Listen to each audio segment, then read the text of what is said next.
Committee on Banking, Housing, and Urban Affairs will come to order. Today's hearing is in the hybrid format. Our witnesses are in person. Members have the option to appear either in person or virtually. For those joining remotely, a few reminders. Once you start speaking, there'll be a slight delay before you're displayed on the screen. Please click the mute button to minimize background noise. All of you have been through this before, so I don't think I need to lay out all that we're doing. Our speaking order, though, will be as usual. That is by seniority, the members who've checked in before the gavel came down, either in person or virtually. And then by seniority of members arriving later, alternating between Democrats and Republicans. Last week, many Americans sat down with family and friends to celebrate Thanksgiving. I start with taking a moment to thank the workers who made that possible, many of whom didn't get the day off. Farm workers, grocery store workers, restaurant workers, auto workers, delivery workers, longshore workers, so many others who touch our lives. These are the people who make our economy work. It's something that the Treasury Secretary and the Fed Chair need to always keep in mind. Under the Biden-Harris administration, our economy is bouncing back. It's getting stronger every day. We created 5.6 million jobs this year. The unemployment has dropped to 4.6%. Weekly unemployment claims dropped to under 200,000 last week, the lowest level not just since the pandemic began, but in over 50 years, since 1969. Of course, raw jobs numbers alone don't tell the whole story. They don't tell you how good the job is, what kind of wage it pays. And on that front, the news is even better. Workers are starting to finally get a little more power in our economy. Last year, corporations called their workers essential, then many turned around and cut hazard pay, if they ever offered it at all, and cut corners on safety to make sure their profits didn't take a hit. Or worse, they laid off loyal, longtime employees in the midst of a public health crisis. They can't make those record profits without someone to actually do the work, though. Today, American workers are demanding what they've earned. After years of stagnant wages, of shrinking benefits, of no control over their schedules, workers are standing up for themselves and for each other and asking for their fair share of the profits they create. We just saw the United Auto Workers win better pay and better retirement benefits after a 5-week strike of John Deere. It was good for non-union employees, too. This is typical, who get a bump in their pay, too. For too long, corporate greed has kept paychecks down and prices up. Corporations cut costs at workers' expense to juice quarterly earnings numbers, even when they're already plenty profitable.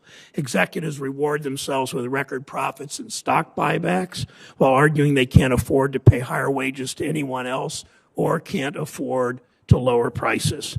During a once-in-a-generation global pandemic, despite the supposed labor shortages and inflation fears, Wall Street banks and corporations still managed to rake in record profits. Profits at the biggest U.S. companies shot above $3 trillion, $3,000 billion this year. The margins keep growing, and now while working families are just starting to get back on their feet, mega corporations would rather pass higher costs on to consumer than to cut into their already large profits. To continue the progress we made, we need to rethink the old system. The Biden administration is creating jobs and bringing down costs for families to build a resilient economy for the long run. The biggest costs families face have been rising for years, in many cases, decades: housing, healthcare, prescription drugs, childcare, preschool. The Democrats' agenda will bring down these costs. We passed the American Rescue Plan, which got shots in arms and money in pockets, including the child tax credit, the largest tax cuts for working families ever, that's helped millions of families afford child care and keep up with the cost of living. 90% of families in Pittsburgh and Cleveland and Toledo and Philadelphia, 90% of families with children under 18 are getting at least a $3,000 tax cut. We passed a bipartisan infrastructure bill to upgrade our ports and transit systems, to revitalize manufacturing here in the U.S., to secure supply chains, to create millions of good jobs. 2 weeks ago, the House passed Build Back Better, which will bring down child care and housing and health care and other household costs. Now and extend the child tax credit. the biggest tax cut, as I said. Now the Senate must act. The ongoing pandemic has exposed long-standing weaknesses in our supply chain, global supply chain disruptions and increased demands as our economy rebounds are causing higher prices in certain sectors. Secretary Yellen and Chair Powell are keeping an eye on this. The more we get the virus under control and understand its variants, the faster we'll see these disruptions subside. We're already seeing some progress. The bipartisan infrastructure plan's investment in our ports will help speed up our supply chains in the long run. Passing my Supply Chain Resiliency Act would further reshore and strengthen U.S. supply chains. There's also an even simpler short-term fix available. Corporations could lower their prices. Executives could get a slightly smaller pay bump this year. Stock buyback plans could be put on hold instead of raising costs for customers. Again, that's the choice they face. They could take a slightly smaller pay bump this year. They could cut back on their stock buyback plans, actually put them on hold instead of raising costs for consumers. There's no inexorable law that says profits for those at the top must continue to rise and rise and rise in perpetuity, even at the expense of everyone and everything else in the economy. Corporations can get away with it. We know this. I've had these conversations with Chair Powell and Secretary Yellen. They can get away with it because they have too much power in our economy. That makes it all the more vital that we not pull back on empowering workers. The Fed can't pump the brakes on our economic recovery too soon before workers get a chance to fully rebound, and I mean all workers. Women who finally started to make significant job gains last month, disproportionately forced out of the labor market as many took on the extra jobs of full-time caregiver and homeschool teacher. The black unemployment rate's still twice that of white workers. That's increasingly unacceptable. A resilient economy is an economy where full employment means everyone can get a job, a good job that pays a living wage, allows you to build a career and raise a family. It's an economy where everyone shares in the benefits of growth, where our progress isn't gambled away by Wall Street greed. Instead of doing Wall Street's bidding, we all, and I include the Fed, the Treasury Department, and this Congress, we all need to support the institutions that work at serving their neighbors and contributing to the real economy. That means supporting small business. It means creating paths to home ownership. It means supporting institutions like MDIs and CDFIs that serve communities that the banks ignore. That means making sure that workers have power in our economy and share in the prosperity they create. Corporations and their allies in this building, and there are a whole lot of them, want you to believe we have to choose between high wages and low prices. That's a false choice. We can have an economy where you earn a living wage and you can afford the things you need to live, childcare and healthcare and education and housing and groceries. Our economy can be a reflection of our values as Americans, ones that recognize every worker's potential from all walks of life from every corner of our country. President Biden recently announced his intention to renominate Chair Powell to lead the Federal Reserve and Governor Lael Brainerd to be the vice chair. They've helped lead our economy through the pandemic. I'll continue to work with both of them in the next Federal Reserve nominees that reflect the diversity in thought, in gender, and race, the diversity of our country. I look forward to hearing from the Secretary and the Chair on how they plan to build a resilient economy that works for everyone. Senator Toomey. Thank you, Mr. Chairman. Secretary Yellen and Chairman Powell, welcome back to the committee. Chairman Powell, congratulations on your renomination. Despite our several disagreements, I look forward to supporting your confirmation. When the pandemic hit in 2020, Chairman Powell acted swiftly to stabilize financial markets and the economy.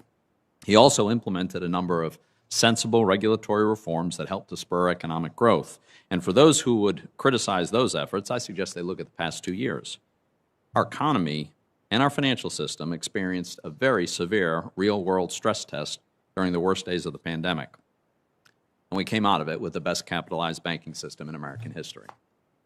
While I support Chairman Powell's renomination, I'm very concerned about whom President Biden may nominate to fill other seats on the Fed board, given some of the radical financial regulators he's nominated so far.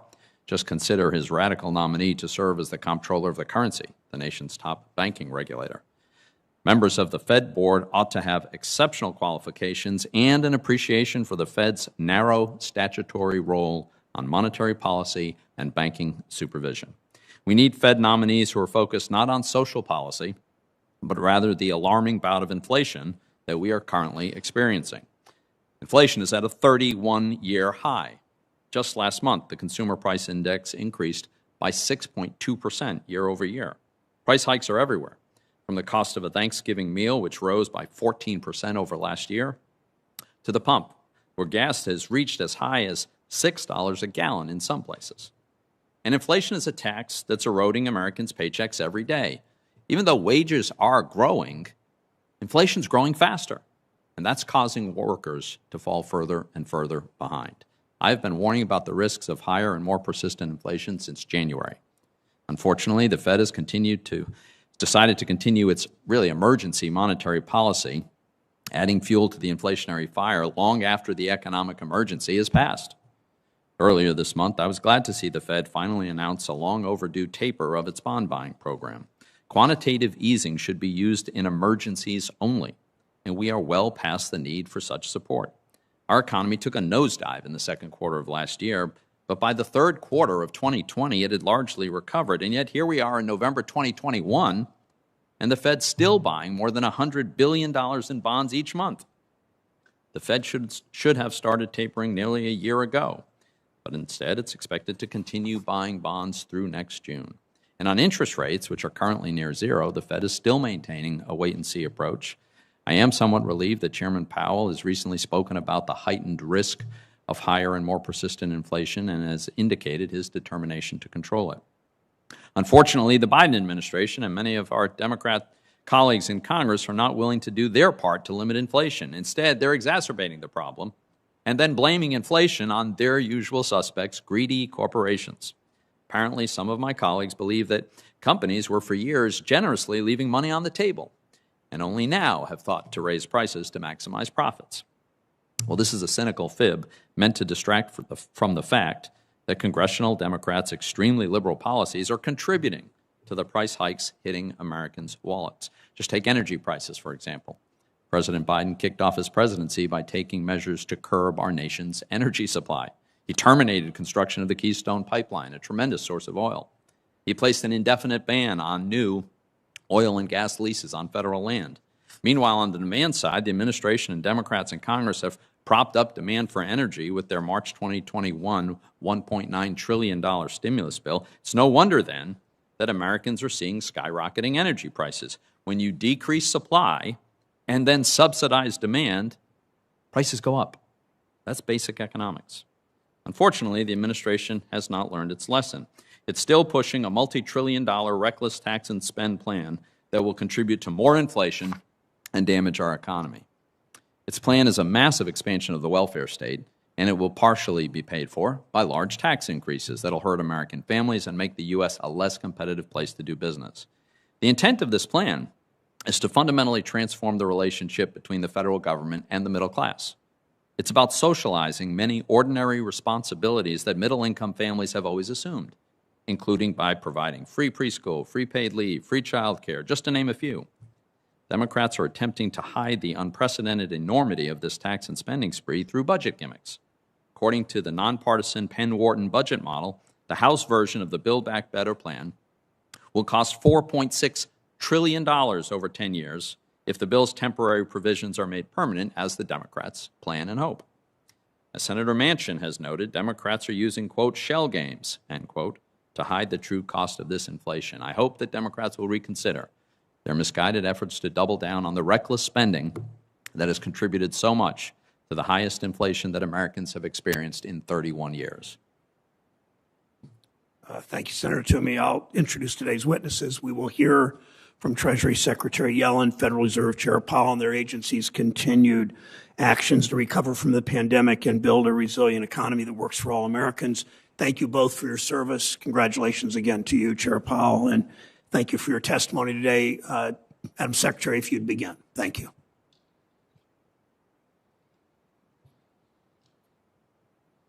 Chairman Powell,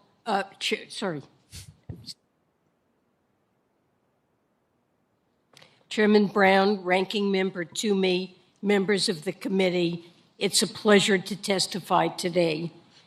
November has been a very significant month for our economy, and Congress is a large part of the reason why.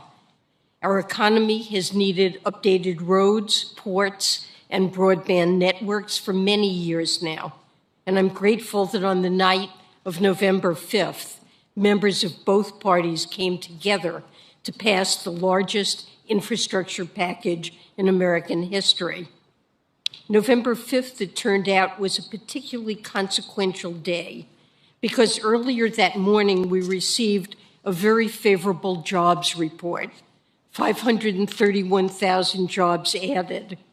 It's never wise to make too much of one piece of economic data, but in this case, it was in addition to a mounting body of evidence that points to a clear conclusion. Our economic recovery is on track.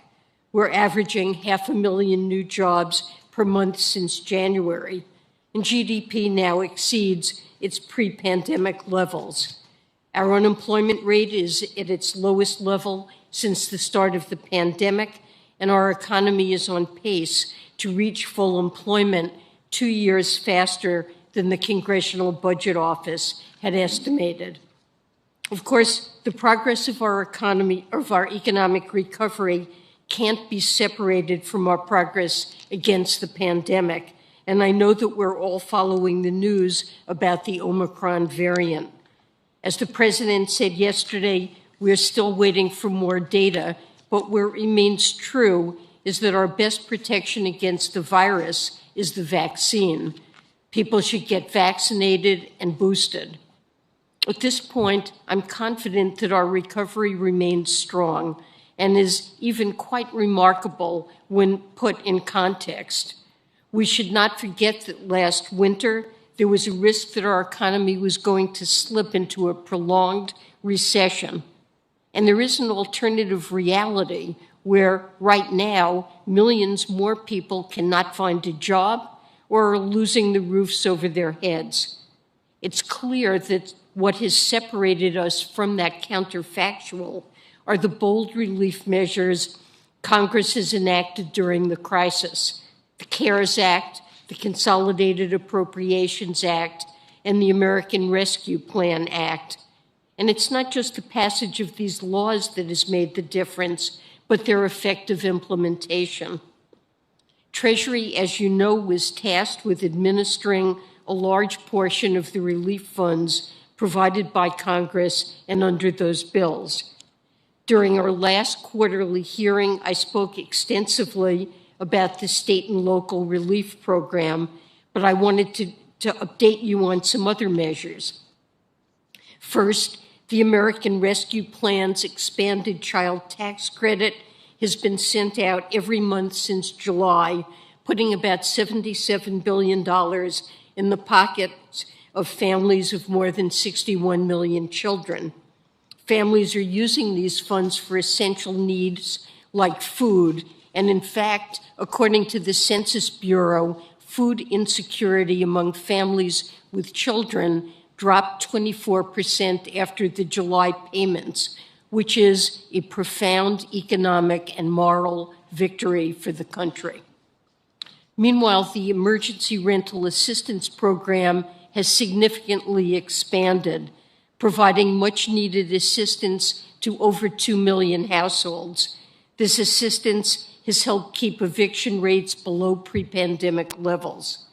This month, we also released guidelines for the $10 billion State Small Business Credit Initiative Program, which will provide targeted lending and investments that will help small businesses grow and create well-paying jobs. As consequential as November was, December promises to be more so. There are two decisions facing Congress that could send our economy in very different directions. The first is the debt limit. I cannot overstate how critical it is that Congress address this issue. America must pay its bills on time and in full. If we do not, we will eviscerate our current recovery. In a matter of days, the majority of Americans would suffer financial pain as critical payments like Social Security checks and military paychecks would not reach their bank accounts, and that would likely be followed by a deep recession. The second action involves the Build Back Better agenda. I applaud the House for passing the bill, and I'm hopeful that the Senate will soon follow. Build Back Better is the right economic decision for many reasons. It will, for example, end the child care crisis in this country, letting parents return to work. These investments, we expect, will lead to a GDP increase over the long term without increasing the national debt or deficit by a dollar. In fact, the offsets in these bills mean they actually reduce annual deficits over time. Thanks to your work, we've ensured that America will recover from this pandemic. And now with this bill, we have the chance to ensure America thrives in a post-pandemic world. With that, I'm happy to take your questions. Thank you, Secretary Yellen. Chair Powell, you're recognized. Thank you for joining us. Thank you, Chairman Brown, Ranking Member Toomey, and other members of the committee for the opportunity to testify today. The economy has continued to strengthen. The rise in Delta variant cases temporarily slowed progress this past summer, restraining previously rapid growth in household and business spending, intensifying supply chain disruptions, and in some cases, keeping people from returning to work or looking for a job. Fiscal and monetary policy and the healthy financial positions of households and businesses continue to support aggregate demand. Recent data suggests that the post-September decline in cases corresponded to a pickup in economic growth, and GDP appears on track to grow about 5% in 2021, the fastest pace in many years. As with overall economic activity, conditions in the labor market have continued to improve. The Delta variant contributed to slower job growth this summer as factors related to the pandemic, such as caregiving needs and fears of the virus, kept some people out of the labor force despite strong demand for workers. Nonetheless, October saw job growth of 531,000 and the unemployment rate fell to 4.6%, indicating a rebound in the pace of labor market improvement. There is still ground to cover to reach maximum employment for both employment and labor force participation, and we expect progress to continue. The economic downturn has not fallen equally, and those least able to shoulder the burden have been the hardest hit. In particular, despite progress, joblessness continues to fall disproportionately on African Americans and Hispanics. Pandemic-related supply and demand imbalances have contributed to notable price increases in some areas. Supply chain problems have made it difficult for producers to meet strong demand, particularly for goods. Increases in energy prices and rents are also pushing inflation upward. As a result, overall inflation is running well above our 2% longer-run goal, with the PCE price index up 5% over the 12 months ending in October. Most forecasters, including at the Fed, continue to expect that inflation will move down significantly over the next year as supply and demand imbalances abate.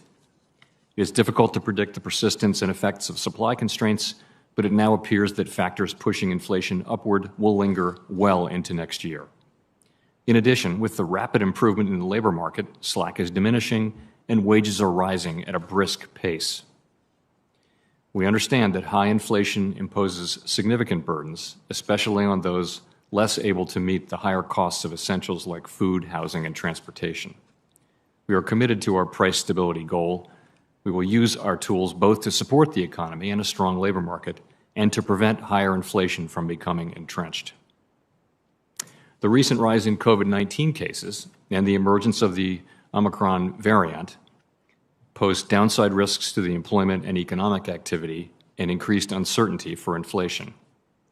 Greater concerns about the virus could reduce people's willingness to work in person, which would slow progress in the labor market and intensify supply chain disruptions. To conclude, we understand that our actions affect communities, families, and businesses across the country. Everything we do is in service to our public mission. At the Fed, we'll do everything we can to support a full recovery in employment and achieve our price stability goal. Thank you very much. Thank you, Mr. Chair. Secretary Yellen, thank you for your comments about on the debt ceiling. We have 2 more weeks. We know failing to get this done will hurt families and small businesses and our whole economy. I want to ask you about something else, though. The Wall Street Journal reported 2 weeks ago that 2/3 of the largest publicly traded companies had larger profit margins in 2021 than in 2019 before COVID-19. In 2020, top CEOs made 351 times the income that a typical worker made. Even during an ongoing pandemic, when faced with increased demand and supply chain issues, big corporations refuse to cut their own profits. They raise prices on people. They complain about having to pay workers more. Never mind the fact they've been giving themselves raises for years without it impacting their prices. Meanwhile, the costs of housing and medical care and almost everything else for most workers has been rising for years. You've said, Secretary Yellen, you've said the bipartisan infrastructure bill and Build Back Better will bring costs down for most Americans. Could you explain that? Yes. The Build Back Better plan contains support for households to help address some of the most burdensome and most rapidly rising costs that they face. For example, the cost of childcare, which is virtually unaffordable for many American families. There are subsidies for quality childcare that will bring down the cost for the great majority of American families. Universal pre-K for 3- and 4-year-olds. And a child tax credit. And all of that will bring down the cost of child care, and for families that are facing crushing burdens, for example, very high rental costs in many areas, the additional money that they get through the child tax credit will help them keep a roof over their families' heads, and as I indicated in my opening remarks, is already helping them put food on the table. With respect to the costs of caring for the elderly, Build Back Better contains support for those who are disabled and the elderly to get care in their homes.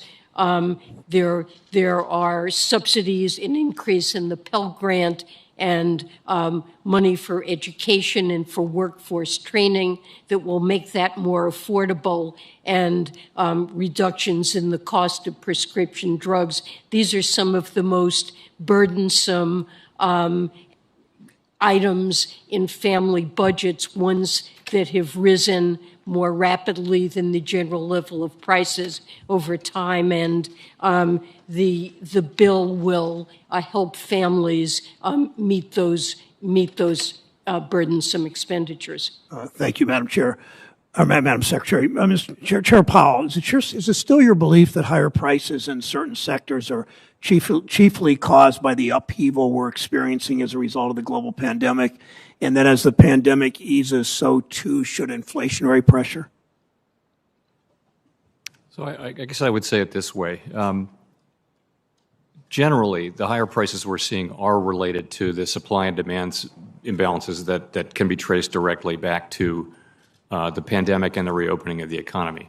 But it's also the case that price increases have spread much more broadly in the recent few months across the economy, and I think the risk of higher inflation has increased. Okay, thank you. The dollar is, this is a question for both of you, the dollar is controlled by the American people, but stable coins are controlled by opaque, secretive technology companies over and over on issue after issue. We've seen tech firms put profits ahead of the public interest with our elections, with our privacy, with competition in our markets. Is it risky, and start with you, Madam Secretary, is it risky to let control over our money fall into the hands of these companies?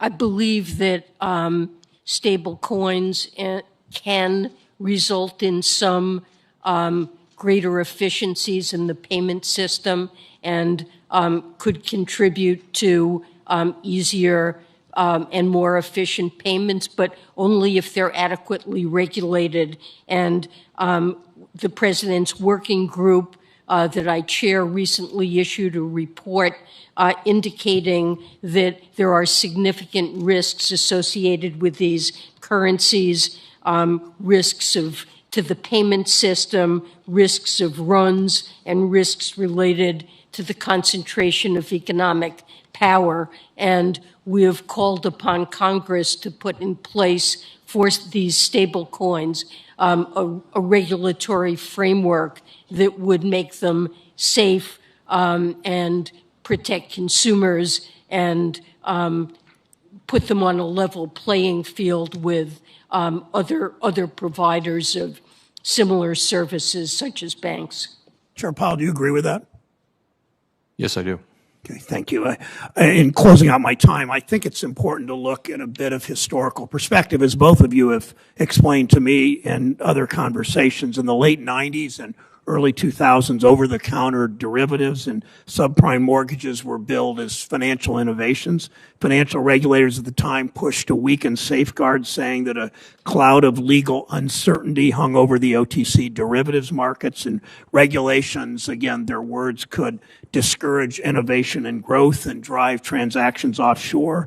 Later, the banking lobby argued that regulating subprime mortgages would decrease borrower choice and reduce access to capital. The Financial Crisis Inquiry Commission cited derivatives and subprime mortgages as key factors in the crisis. It looks again like the financial industry uses these same arguments for stable coins in decentralized finance platforms. Today, all of us on this committee in both parties should be concerned about that, should understand the historical parallels, and should listen to this very bipartisan panel, the Secretary of the Treasury and the Chair of the Federal Reserve. Senator Toomey. Thank you, Mr. Chairman. Since the topic of the debt ceiling came out, let me just remind all of us of something that we know very well, and that is our Democratic colleagues can raise the debt limit all by themselves anytime they want, and there's nothing Republicans could do to stop them. The tools have been available to them all year long. And in fact, Republicans have offered to expedite the process. There is only one reason that our Democratic colleagues refuse to use reconciliation to raise the debt limit, and that is because they would have to specify the amount of debt they want to inflict on the American economy. They want to avoid accountability for this terrible spending spree they're engaged in by obfuscating and not specifying a dollar amount. I think we should be very clear about what's going on here. Mr. Powell, under the Fed's new flexible average inflation targeting, the inflation target remains at 2%, but now it's on an average over an unspecified time frame. Core PCE, the Fed's preferred inflation metric, is running about above 2% over the past 5 years, nearly 3% over the past 2 years, and 4.1% over the past year. So it's above target, it has been above target, and it's accelerating. And yet the Fed has maintained an extraordinary emergency monetary policy stance. It looks to me like this framework appears to be a weakening of the Fed's commitment to stable prices. Now, I know you believe this is transitory, but everything's transitory. Life is transitory. How long does inflation have to run above your target before the Fed decides maybe it's not so transitory? Well, first of all, the test that we've articulated, I think, clearly has been met now. You're absolutely right. Inflation has run well above 2% for long enough that if you look back a few years, inflation averages 2%. So I think we can say that is taken. It was not the case going into this episode. It had been many years since we had inflation at 2%. So I think the word transitory has different meanings to different people. To many, it carries a sense of short-lived. We tend to use it to mean that it won't leave a permanent mark in the form of higher inflation. I think it's probably a good time to retire that word and try to explain more clearly what we mean. Well, it still strikes me as just extraordinary that the economy it's long past recovery. We're in a full-blown expansion. Unemployment's down to 4.6. We have record high asset prices. Housing is leading the way to the point where in many markets, houses are just unaffordable for many people. And yet, the Fed's going to purchase $35 billion in mortgage-backed securities in December alone, and scheduled to continue purchasing mortgage-backed securities for the months on end. I would strongly urge you to reconsider the pace of the tapering. Secretary Yellen, I want to follow up on the discussion about payment stablecoins. In the President's Working Group, payment stablecoins were defined. And the definition is, and I quote, "Those stablecoins that are designed to maintain a stable value relative to a fiat currency and therefore have the potential to be used as a widespread means of payment," end quote. End quote. Well, that certainly covers every major stablecoin that exists right now. And what strikes me as perplexing is that the President's Working Group recommendation is that all such stablecoins be required to be issued by depository institutions only. But yet, as you know, the mechanism by which the value of the stablecoin is maintained relative to a fiat currency, they vary significantly. Some arguably look somewhat like depository institutions. Others look much more like money market accounts. Still others look like something wholly new. Why suggest that they all must be regulated the same way and treated as depository institutions? Well, they all have the potential to be used as a means of payment, regardless of how they are used at the outset when they're introduced. And the structure that they espouse and adhere to, which is that they have a stable value relative to a fiat currency, that is really what depository institutions guarantee. I would just suggest that we really think this through. I think the very fundamentally different designs suggest that there might be different regulatory approaches. I'm going to run out of time here, so Mr. Chairman, I just want to note that Pillar 1 of the Biden administration's international tax agreement will be the most significant international tax change in 100 years. To implement it, every one of our bilateral our bilateral tax treaties would need to be modified. There is no historical precedent for bypassing the Senate treaty process to implement Pillar 1. Secretary Yellen, during a recent Finance Committee briefing, I asked you to acknowledge that administration would need to come to the Senate for treaty approval to implement Pillar 1. You responded that Treasury has yet to determine whether a treaty will be needed or not. In my view, and that of many of my colleagues, implementing Pillar 1 would require modifications to our existing bilateral tax treaties, and those modifications must be approved by 2/3 of the Senate. The executive branch cannot ignore the Senate on a matter that is clearly our constitutional responsibility. Thank you, Mr. Chairman. Thanks, Senator Toomey. Senator Reid is recognized from Rhode Island. Thank you, Mr. Chairman. And first, let me thank Secretary Yellen for being our guest speaker at the Providence Chamber of Commerce last week. Thank you, Madam Secretary. Thank you. And I learned something there. I always do when I'm with the Secretary. She is the only person that has been chairman of the President's Council on Economic Advisors, chairman of the Federal Reserve, and Secretary of the Treasury. So thank you, Madam Secretary, for your work. And let me, Chairman Powell, extend my congratulations for your reappointment to the Federal Reserve. Thank you. Chairman Powell, we've seen, as you both discussed, a steady job growth. What is troubling, though, is the labor participation rate has remained depressed. And until we get that participation rate up higher, we're going to have the complaints that we receive, the inability to get workers, et cetera. How do we do that? And what do you think are the causes of this fall off in the participation rate? I didn't catch the very end of that. The causes of the fall in the participation rate, and then how do we rectify those causes? So it's very surprising. Since June of last year, the unemployment rate has dropped 6.5%, and participation has basically moved up to 0.2. It's sort of moved sideways, which was surprising. I think when unemployment insurance, enhanced unemployment insurance ran off, and schools reopened, and vaccination came, we all thought there would be a significant increase in labor supply, and it hasn't happened. So you ask why. There's tremendous uncertainty around that, but a big part of it is clearly linked to the ongoing pandemic. People answer surveys, and they're reluctant to go back to work. They're reluctant to leave their caregiving responsibilities and go back to work because they feel like schools might be closing again, things like that. So it's an issue, and I think what I'm taking on board is that it's going to take longer to get labor force participation back. We're not going right back to the same economy. And really, it's going to take, often labor force participation is a lagging indicator. It follows big improvements in the unemployment rate.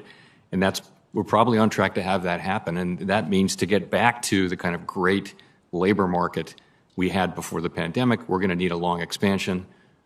To get that, we're going to need price stability. And in a sense, the risk of persistent high inflation is also a major risk to getting back to such a labor market. Thank you very much. Madam Secretary, let me thank you for your maximizing the flexibility in the Emergency Rental Assistance Program. Steps like self-attestation and bulk utility payments have been very helpful to Rhode Islanders trying to get these returns. One area, though, is very difficult, and it always seems difficult. That is the homeless population. Can you look at and try to develop the ERA guidelines to emphasize how funds can be appropriately used for homelessness?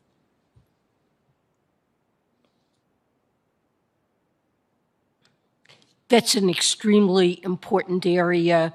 We're very focused on it, and we'll be happy to work with you on it.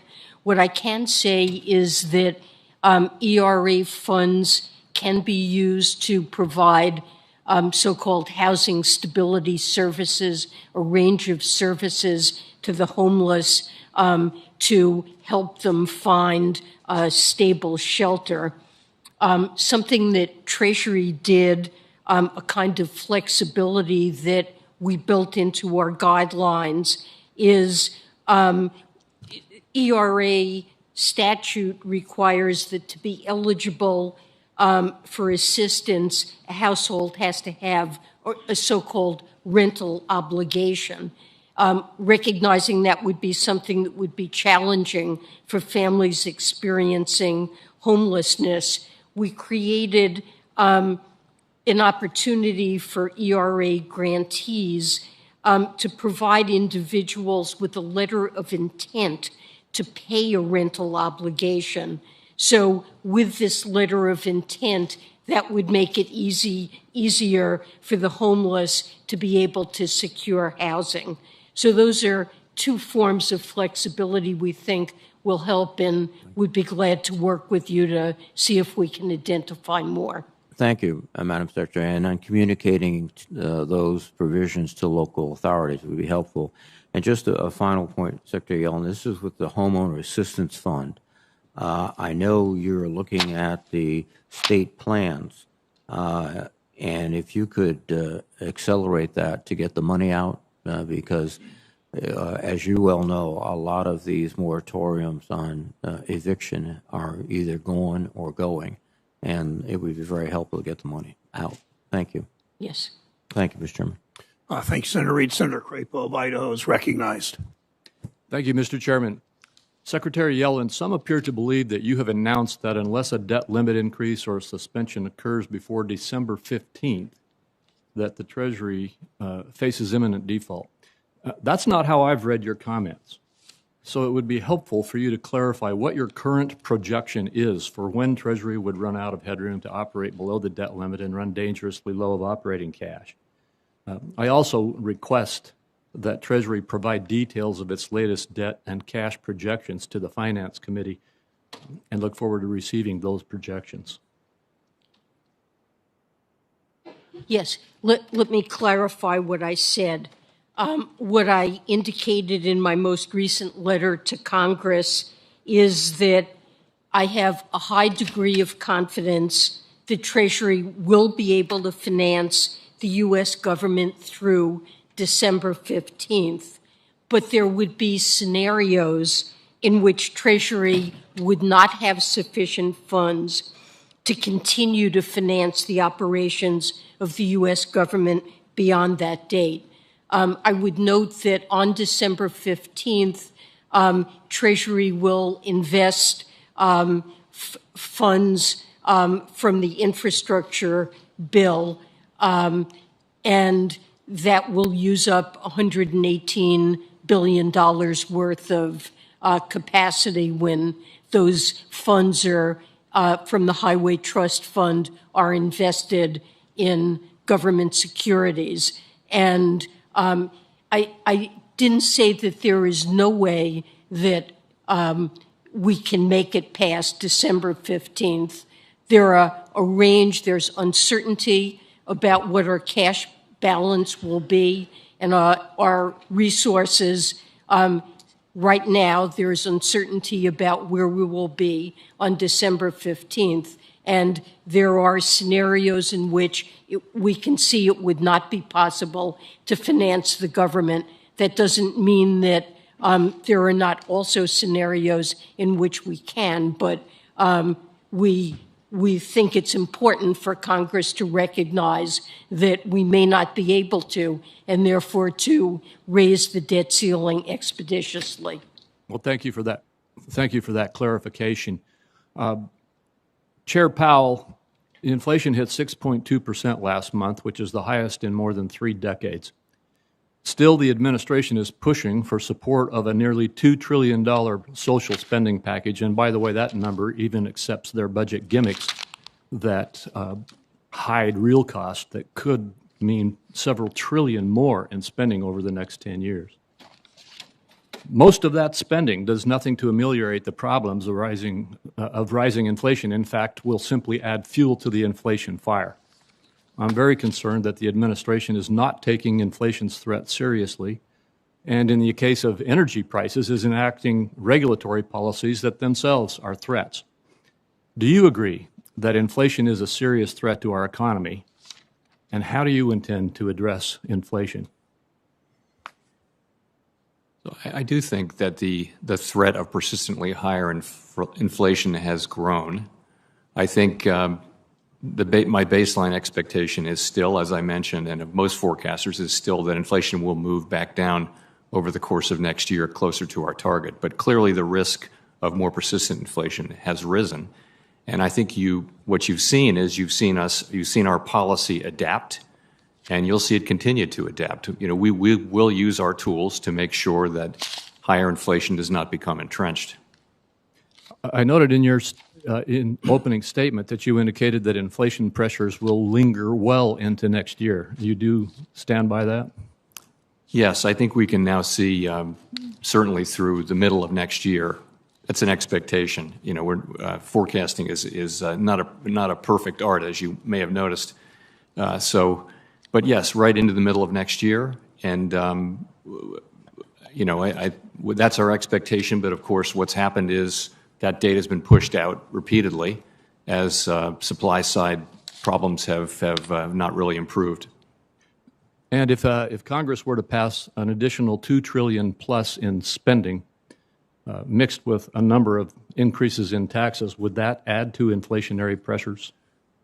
Senator, I'm sorry I'll just note that we have a longstanding policy of not commenting on active legislation, as you probably aren't surprised to hear. I suspected that. One last very quick question, and for you, Chair Powell, you've indicated that there would be a report by the Fed on its discussion paper relating to digital currencies, and that's been delayed several times. My question to you is, when can we expect the Fed's report, and are there reasons for that delay? I would think very soon. Certainly in coming weeks. And, the reasons are just trying to get it right and trying to find the time to get it right. It's been a very busy time, as you will know. Thank you. Thank you. Thanks, Senator Kraft. Senator Warner, Virginia is recognized. Thank you, Mr. Chairman, and it's good to see you, Secretary Yellen, and congratulations, Chair Powell, on your reappointment. I want to start with you, Chair Powell. I actually think the Fed's activities, particularly during the pandemic, which included both extensive use of 13.3 facilities and some aggressive bond purchases, actually helped stave off what could have been a complete economic meltdown. And while we did spend in excess of $5 trillion, mostly all in an extraordinarily bipartisan way under both President Trump and President Biden on recovery from COVID, I think history will treat those actions, certain areas, excessive. But I think net, from a historical perspective, it'll be well regarded both for the American economy and for the world's economy. But I think, as you've indicated, Chair Powell, I think we're seeing our economy come back. We will differ on the bipartisan infrastructure plan and maybe even a bit of the Build Back Better, but that's part of our job. But I have seen since your FOMC's November meeting that the Fed signaled a shift, announcing starting to move back from some of the very aggressive means you've used and announcing a tapering on the pace of bond purchases month by month as the economy continues to strengthen. I'd like you to get into that a little bit. Which factors most influence that decision for a gradual change in course, and how long do you think it'll take the Fed to gradually wind down these purchases? So we actually haven't made a decision on that, but I would just say this. The most recent data, particularly since the November FOMC meeting, show elevated inflation pressures, a rapid improvement in many labor market indicators without an accompanying addition of labor supply, and also strong spending that really signals growth, significant growth in coming months. Remember that every dollar of asset purchases actually adds accommodation to the economy. But at this point, the economy is very strong and inflationary pressures are high, and it is therefore appropriate, in my view, to consider wrapping up the taper of our asset purchases, which we actually announced at the November meeting, perhaps a few months sooner. And I expect that we will discuss that at our upcoming meeting in a couple of weeks. Of course, between now and then, we will see another labor market report, another inflation report, and we'll also get a better sense of the new COVID variant as well before we make that decision. Well, let me drill down on that a little bit. I mean, clearly, I think I was surprised. You say you were surprised. I think most of us were surprised that coming back in September, that we didn't see more folks reenter the labor force. I believe that tapering and, frankly, accelerating it can kind of serve as an insurance policy if we don't see this return and we see these potential overheating of the economy. So I do hope that you will move more aggressively on this tapering. I also would like to just touch again, you mentioned some of the new variants with COVID.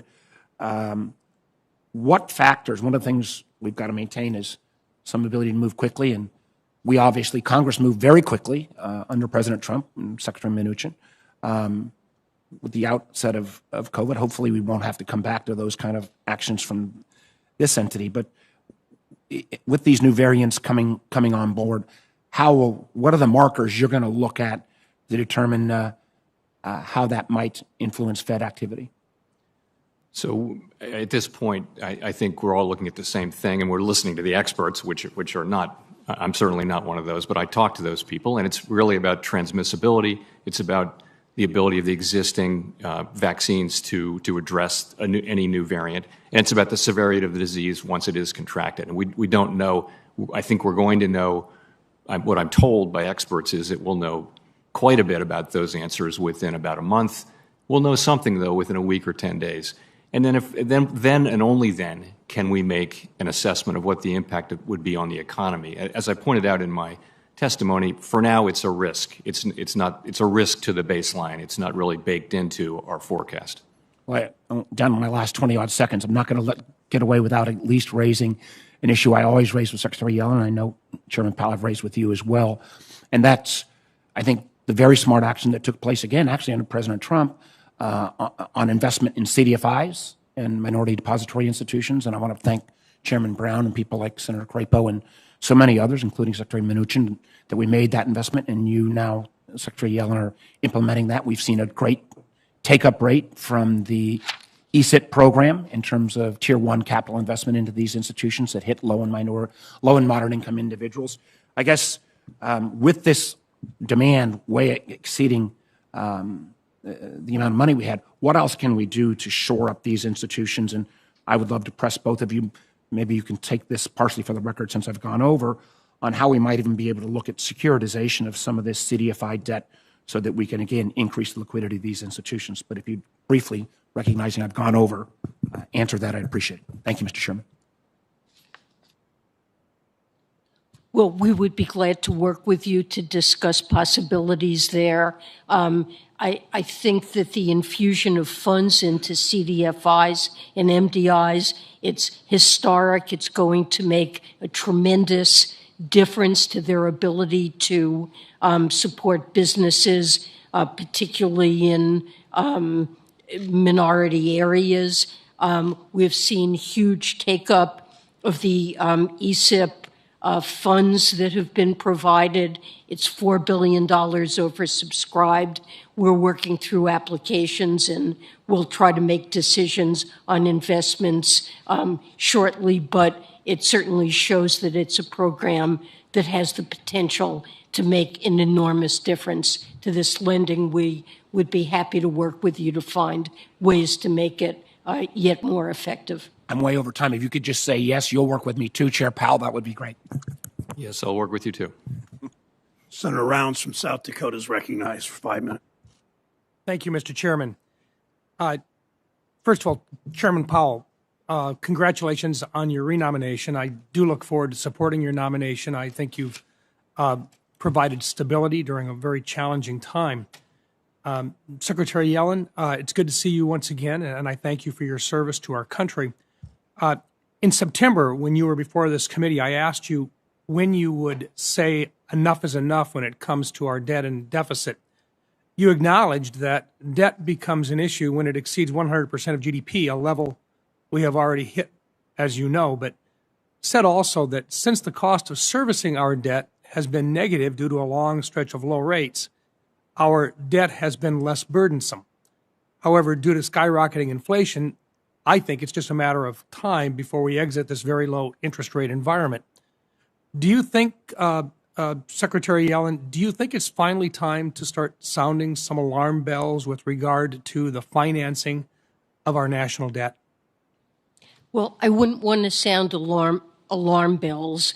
I think that we are in a sustainable debt path, but President Biden was very clear when he proposed the Build Back Better plan that it should be fully financed as the infrastructure bill was, and that is what CBO found, that the fiscal plans that the Biden administration have put forth in infrastructure and Build Back Better will not worsen the debt or deficit path, and indeed by the end of the 10-year horizon, Build Back Better lowers deficits, and it yields very great benefits beyond the 10-year horizon, particularly from the investment in the IRS to enhance its ability to close the tax gap and to collect revenues that are due under our tax code. Right. So it is a fiscally responsible plan that makes matters better rather than worse. Madam Secretary, I guess the reason for my question is that it's not just a matter of whether or not we have $500 billion or so that'll have to be financed or more during a 10-year time period as that money comes back in for paying for programs that are 4 to 5 years in duration under the proposal. But rather, we have $29 trillion plus that will not only be refinanced during a time period, but may very well be refinanced at a higher rate. In fact, treasuries right now have run anywhere from 1.54 to 1.42% over the last couple of days, but they're going to trend upwards. And in fact, there are some people that would suggest that treasuries may very well hit 3.5% over the next 18 months. Do you think that would be a reasonable expectation? The forecasts that were included most recently in the mid-session review assumed that interest rates would move up over time over the 10-year horizon in line with the forecasts of blue chip and other private sector forecasters. And even then, given the expectation that real interest rates are likely to remain low, below levels that prevailed for much of the post-war period for important structural reasons that we've seen plentiful savings at the global level and weak investment demand, even with interest rates moving up, the interest burden of the debt remains quite manageable. Now, of course, there are scenarios in which interest rates could move up more than that, and we could be in a position, there's a chance, that the interest burden would become difficult for us to manage, but I believe we could have the capacity to make fiscal decisions. Thank you, Madam Secretary. And Chairman Powell, I recognize, and you've been very consistent, that you manage based upon your direction, which is full unemployment and a 2% interest rate goal. But does the Fed take into account the impacts on national debt servicing and our creditworthiness when it considers interest rate decisions? I think certainly the cost of programs, it all goes into our model. We don't really see, you mentioned credit risk. There isn't any credit risk baked into treasuries at this time, and I wouldn't expect that there would be, certainly in the foreseeable future. When you look at this, do you project that treasuries will rise over the next 18 months? So generally, that's something that staff has been forecasting ever since I got to the Fed 10 years ago, and it really hasn't happened. What's happened is that, as the Secretary mentioned, you have a series of long-running global forces that are leading to lower sustained interest rates. How long will they last? It's very hard to say, but for now we have lower inflation trend. Obviously, currently at the moment we have high inflation, but for many years we've had low inflation, and the markets are baking in a return to lower inflation. Thank you, Mr. Chairman. Thank you for your time. Thank you for your answers. Senator Menendez is from New Jersey is recognized. Thank you, Mr. Chairman. One of the central pillars of the House-passed version of the Build Back Better Act is an expanded child care support program that would provide direct support to families so that nobody has to pay more than 77% of their income on high-quality child care.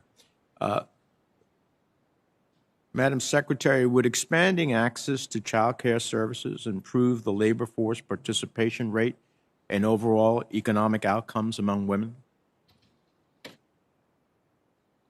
Senator, I believe that it will succeed in having that impact. One of the reasons that labor force participation especially of women in the United States is now lower than that in many developed countries. Once upon a time, we were the leader. Now we've fallen behind. And a major difference between the United States and other developed countries is our support for child care, paid leave, things that enable women to participate in the labor market. And so I believe the provisions, the subsidies for child care, and the universal 2 years of pre-K, both of those things, I believe, will enhance labor force participation.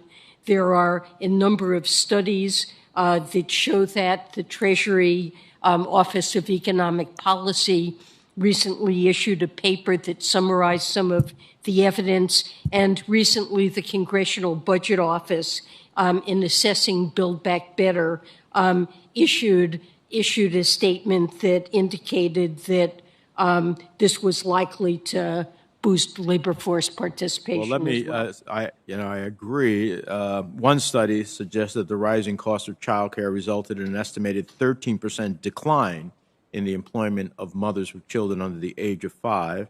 Another study found that one major city started offering 2 years of free public preschool. The percentage of mothers with young children participated in the labor force increased by 10%. So you have real-life realities of that.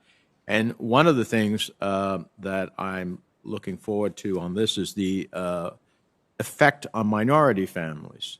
A study from October in the Washington Post showed that black men and women are twice as likely as their white peers to report that they are unable to look for work because they can't find child care. So there is evidence here that the currently broken child care system is especially harmful particularly to the most vulnerable members of our society.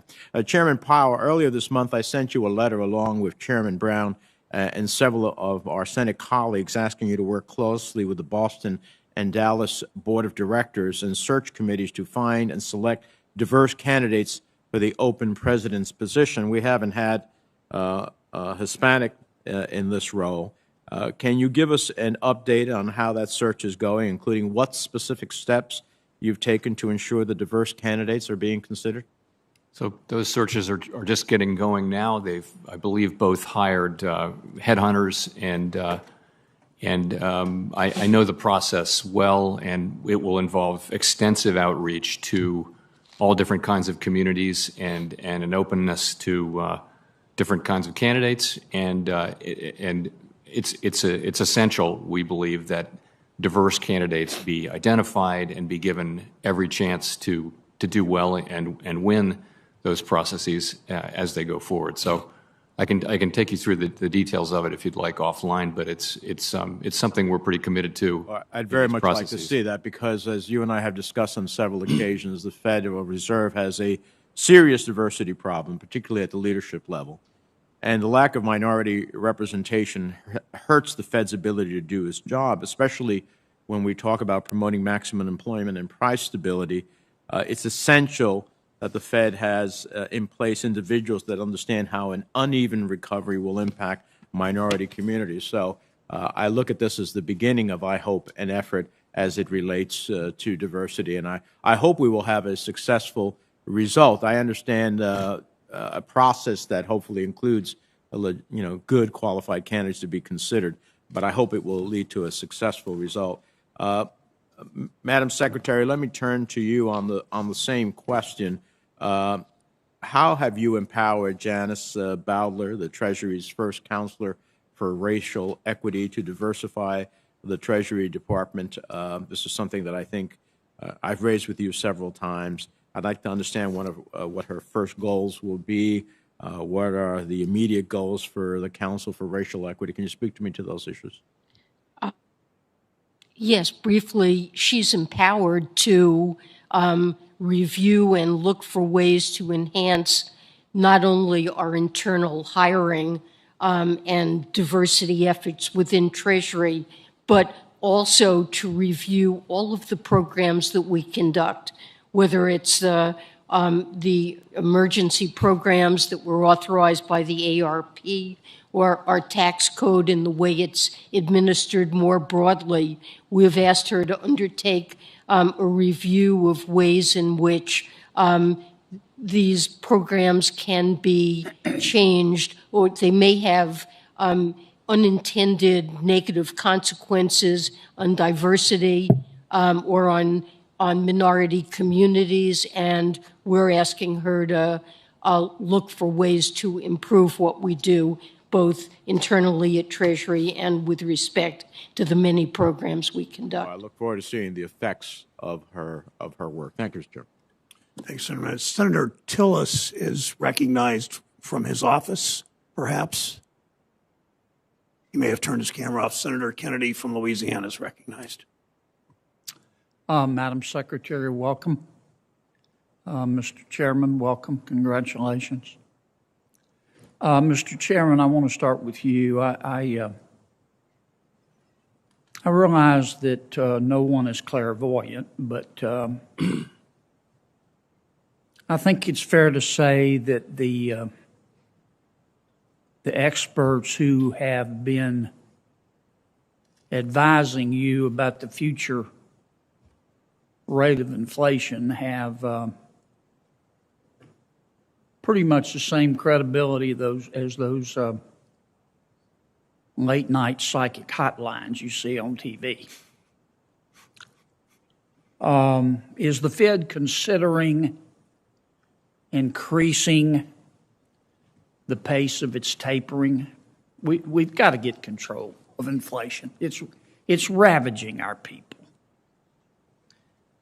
So I think what we missed about inflation was we didn't predict the supply side problems, and those are highly unusual and very difficult, very nonlinear, And it's really hard to predict those things, but that's really what we missed, and that's why all of the professional forecasters had much lower inflation projections. You ask about the taper, and so yes, as I mentioned earlier, since the last meeting, we've seen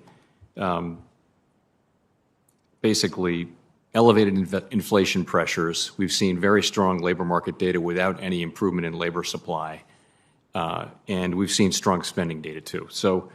And remembering that every dollar of asset purchases does increase accommodation, we now look at an economy that's very strong and inflationary pressures that are high, and that means it's appropriate, I think, for us to discuss at our next meeting, which is in a couple weeks, whether it will be appropriate to wrap up our purchases a few months earlier, as I mentioned. All right. But in those 2 weeks, we're going to get more data, and we're going to learn more about the new variant. Okay. Thank you, Mr. Chairman. Madam Secretary, you and I don't agree on everything, but I have great respect for your intellect and your experience.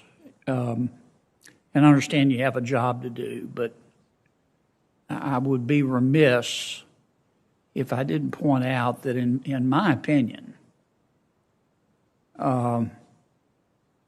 there is no fair-minded person in the Milky Way who believes the infrastructure bill and the Build Back Better bill are not going to require the American people to incur substantial debt. Now, here's my question. And I'm looking for a number. How much, in the Biden administration's opinion, is too much debt? At what point, as you incur debt, will the Biden administration say, okay, that's it? We can't borrow any more or it's going to hurt the American people? Well, first of all, I want to say that I disagree with your assessment of Build Back Better. It is fully paid for, or even more than fully paid for, and CBO just completed a comprehensive review of it in which they found essentially the same thing. And I believe it was important that it be fully paid for. Now, I think no single metric is appropriate for evaluating whether or not the level of debt in an economy is reasonable and sustainable. And we're accustomed to looking at debt to GDP ratios and using those kind of metrics and looking around the world. Many economists have found that debt to GDP ratios of 100 or more tend to be associated with significant problems. Are we at 100 and more? We are, yeah. But we are in very different times, and that's why it's important to recognize there's no single metric that's right.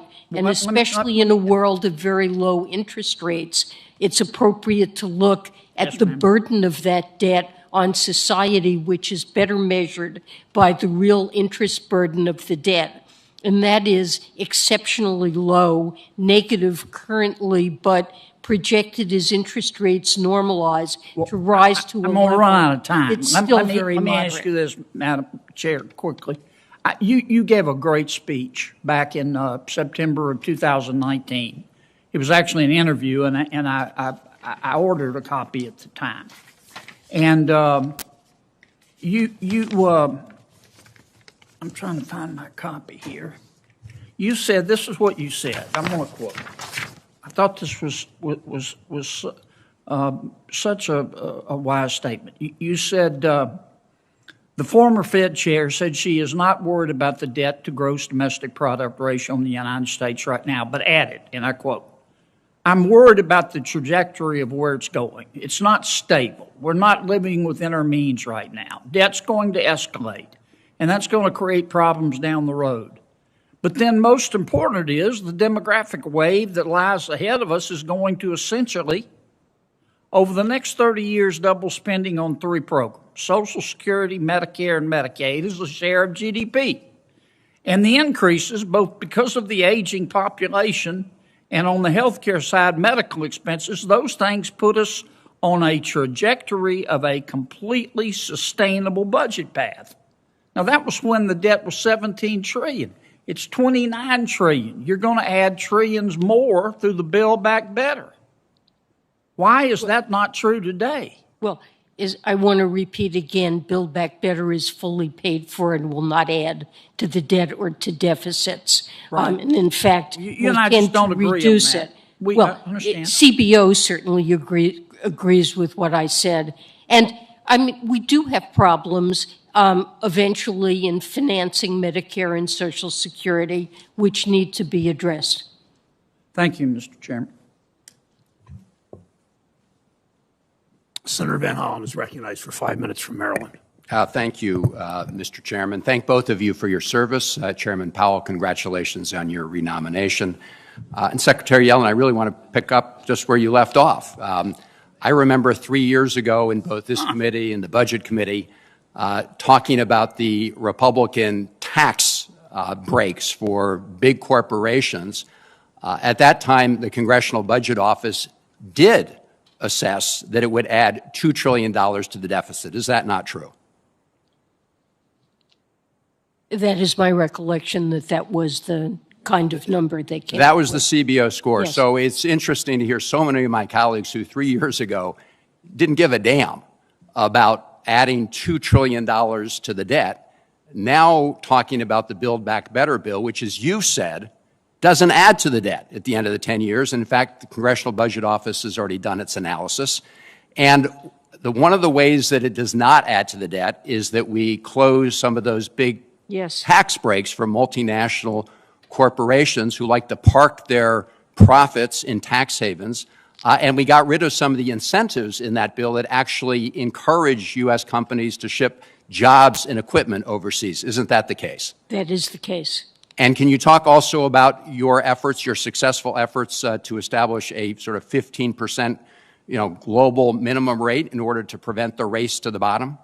Yes. Over decades, what we have seen is that countries have been engaged in a race to try to attract more multinational firms to do business in their countries by cutting corporate tax rates. And if you look at the pattern across the globe, you see that corporate tax rates have simply been trending down. The consequence of that is that corporations have paid less and less tax in the United States and elsewhere. They have won from this competition, and countries like the United States and other countries are raising less and less money through taxation on corporations. In the United States, corporate taxes have fallen to around 1% of GDP as a consequence of this. And this international tax agreement that's been endorsed by, I think, 137 countries have agreed to hold hands and say, enough is enough. We need to raise taxes to support infrastructure spending, to support investment in people, to make our economies productive, to grow over time. And corporations that are profitable and successful need to pay their fair share. So we want to be able to tax companies at a reasonable rate and to stop this race to the bottom. And that's what the 15% global minimum tax achieves. From our point of view, the difference, we're the only country right now that has a global minimum tax. And our tax is 10.5%. It's half what companies based that operate only in the United States or multinationals pay on their U.S. income. And that big differential really encourages multinational companies based in the U.S. to shift their profits abroad. So by raising our own rate from 10.5 to 15, we narrow that differential. We help just purely domestic firms that right now are on an unfair unlevel playing field versus multinationals that can shift their activities abroad, and the global agreement boost competitiveness. Thank you, of Madam American Secretary. firms. I think it makes common sense, and it's important for U.S. businesses. There's also a provision in the bill that says folks who are making more than $10 million every year should pay a little bit more in U.S. taxes. I think that makes sense to most people around the country in order to help the whole country succeed. And you mentioned some of the items that we're going to then invest those funds in. It's fully paid for, including lowering child care costs, saying that no family should pay more than 8% on child care costs. That's one of the items, right? Yes. And there's also, as you mentioned, the provision with respect to the child tax credit. So this is one of the largest tax cuts for middle and lower income families ever, is it not? And we're talking about $3,600, up to $3,600 per year, per child, per family, which will expire on December 31st if we don't extend it as part of the Build Back Better legislation. Right. Isn't that the case? That is true. So we're talking about closing corporate tax loopholes, asking folks who are making more than $10 million a year to pay a little bit more so that we can lower costs and financial squeeze on American families, and it's all paid for. Isn't that right? That is correct. Thank you, Madam Secretary. Thank you, Mr. Chairman. Thanks, Senator Van Hollen. Senator Tillis is recognized. Thank you, Mr. Chair. Secretary Yellen, Chair Powell, thank you for being here. Chair Powell, I'm glad to see you. Your nomination's been sent forth. I look forward to supporting your confirmation. This may actually be a legitimate yes/no question. It's on LIBOR transition. Do you all both agree that Congress needs to provide a solution to affect the LIBOR transfer, possibly using SOFR for legacy contracts, but optionality moving forward? Yes. Yes. Great. Chair Powell, you noted that PCE was risen by 5% in the last year with energy and rent prices pushing inflation upward in particular. I want to make sure I understand your perspective on inflation and how it's calculated by the Fed. If the federal government provides subsidies to every American renter so their out-of-pocket rent was the same as it was 12 months ago, even though the sticker price on their rental unit has gone up, would that mean the Fed would see no inflation of rents?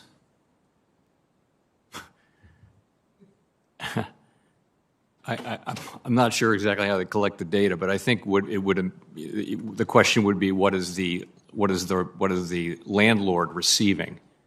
Would be my guess. Right. So I don't know the if answer the to your landlord is receiving more, in spite of the fact that that rent payment would have been subsidized. I don't know the answer. I'll come back to you. I don't know the answer on that. Yeah. Chair Powell, what would be, or I'm sorry, Secretary Yellen, what would be your position? I would agree with Chair Powell's comments on that. I think it'd be interesting to get that. You know, we were going to use another example. If turkey prices went up 14%, I think that's roughly the number at Thanksgiving, and we subsidize the cost of the turkey. Is the turkey cheaper, or is it 14% more expensive? So I would like for you to get back with me on that, Chair Powell. Chair Powell, I've got another question for you. We had the original COVID virus. We've had Delta. We've had some variants that have not been designated as a variant of concern. We've got the Omicron now, which is being viewed as a variant of concern. And after that, we'll have maybe a Pi variant. But I'm a bit worried that the administration has a policy of just zeroing out COVID. That the goal here is to remove a virus that's likely to be around for as long as we're alive. It's going to be like a flu season. But I feel like we're still in this mode where monetary policy or Fed policy is heavily instructed by the risk of another onslaught of a virus. We took the first wave. Now we're dealing with subsequent waves that are variants. So at what point do we just get back to a more normal execution of Fed policy that's not influenced by maybe the next threat, as if it's suggesting we're going to go back to where we were last year? I don't believe that most people think that we would treat a variant the way we had to treat this new virus that's among us. So at what point can we get away from seeing the markets, seeing the Fed appear to react based on and implement policy that looks more like what we had to do last year with something new affecting our economy? You know, so we're not thinking, and I'm not thinking, that the effects on the economy will be remotely comparable to what happened last March with the shutdowns, or that there will be additional shutdowns. We've tried to adapt. We're focused on maximum employment and price stability, and we've tried to adapt our policy as we've moved along. We'll continue to do that. And, part of the world is, I agree with you, we're going to see this disease being around probably for a long time. I think the economic effects over time will diminish. We have to be humble about our ability to predict this or to really understand. But we're not at all thinking that we haven't made progress on the economy, or that, as you suggest. Well, I think it'd be helpful for the administration to maybe be more specific to the American people to understand that COVID's going to be among us. It's a new virus. It's going to be here. We have to deal with it. We can't have talk or expectations that we would in any way react the way we did last year. Last year, rightfully, but now we have to deal with the fact that it's among us. Secretary Yellen, I'll have to, first, I'd like unanimous consent for a Washington Post fact check on the economists, the Nobel winners that President Biden has cited as the Build Back Better plan actually being non-inflationary. I think if you read further into the letter and you hear other comments by those economists, they say that longer term, it may reduce inflation, but shorter term, it may increase inflation. And so rather than drilling down on a question, my time has expired, I'd like unanimous consent to submit the fact check. And just to say, Secretary Yellen, I think that there are laudable goals in some of what's put into the Build Back Better plan, but I don't think that they're sustainable. I think that the way that they've been passed out of the House are problematic. And I tend to agree with Senator Kennedy that we've got other pressing problems, promises that we've already made to the American people with respect to Medicare, Medicaid, Social Security, that are promises that we've already made, that if we continue to add more and more stressors on our debt and our deficit, those are going to be promises that are broken. And then once we get that on sound footing, maybe we should consider other ways to help others. Without objection, so ordered. Senator Warren from Massachusetts is recognized. Thank you, Mr. Chairman. So, as you know, in the early 2000s, the Fed stood by and failed to use its authorities to regulate and supervise the biggest banks in this country. And the result was a financial crash that cost millions of families their jobs, millions their homes, millions their savings. That's why I believe that vigilant regulation is an essential part of the Fed's job. Chair Powell, you recently stated that it would be appropriate, quote, for a new person to come in and look at the current state of regulation and supervision and suggest appropriate changes, end quote. Is that still your position? Yes, it is. The press also reported this as your agreement to defer to the vice chair for supervision. So I want to ask you a specific example of how that deference would work in practice. If you're confirmed, and if the new vice chair for supervision suggests a regulatory action that you disagree with, will you bring that matter before the full Federal Reserve Board for consideration?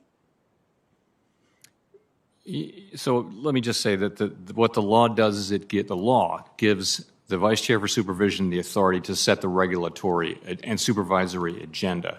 And I would expect to have a perfectly normal, good, constructive working relationship with a new vice chair for supervision.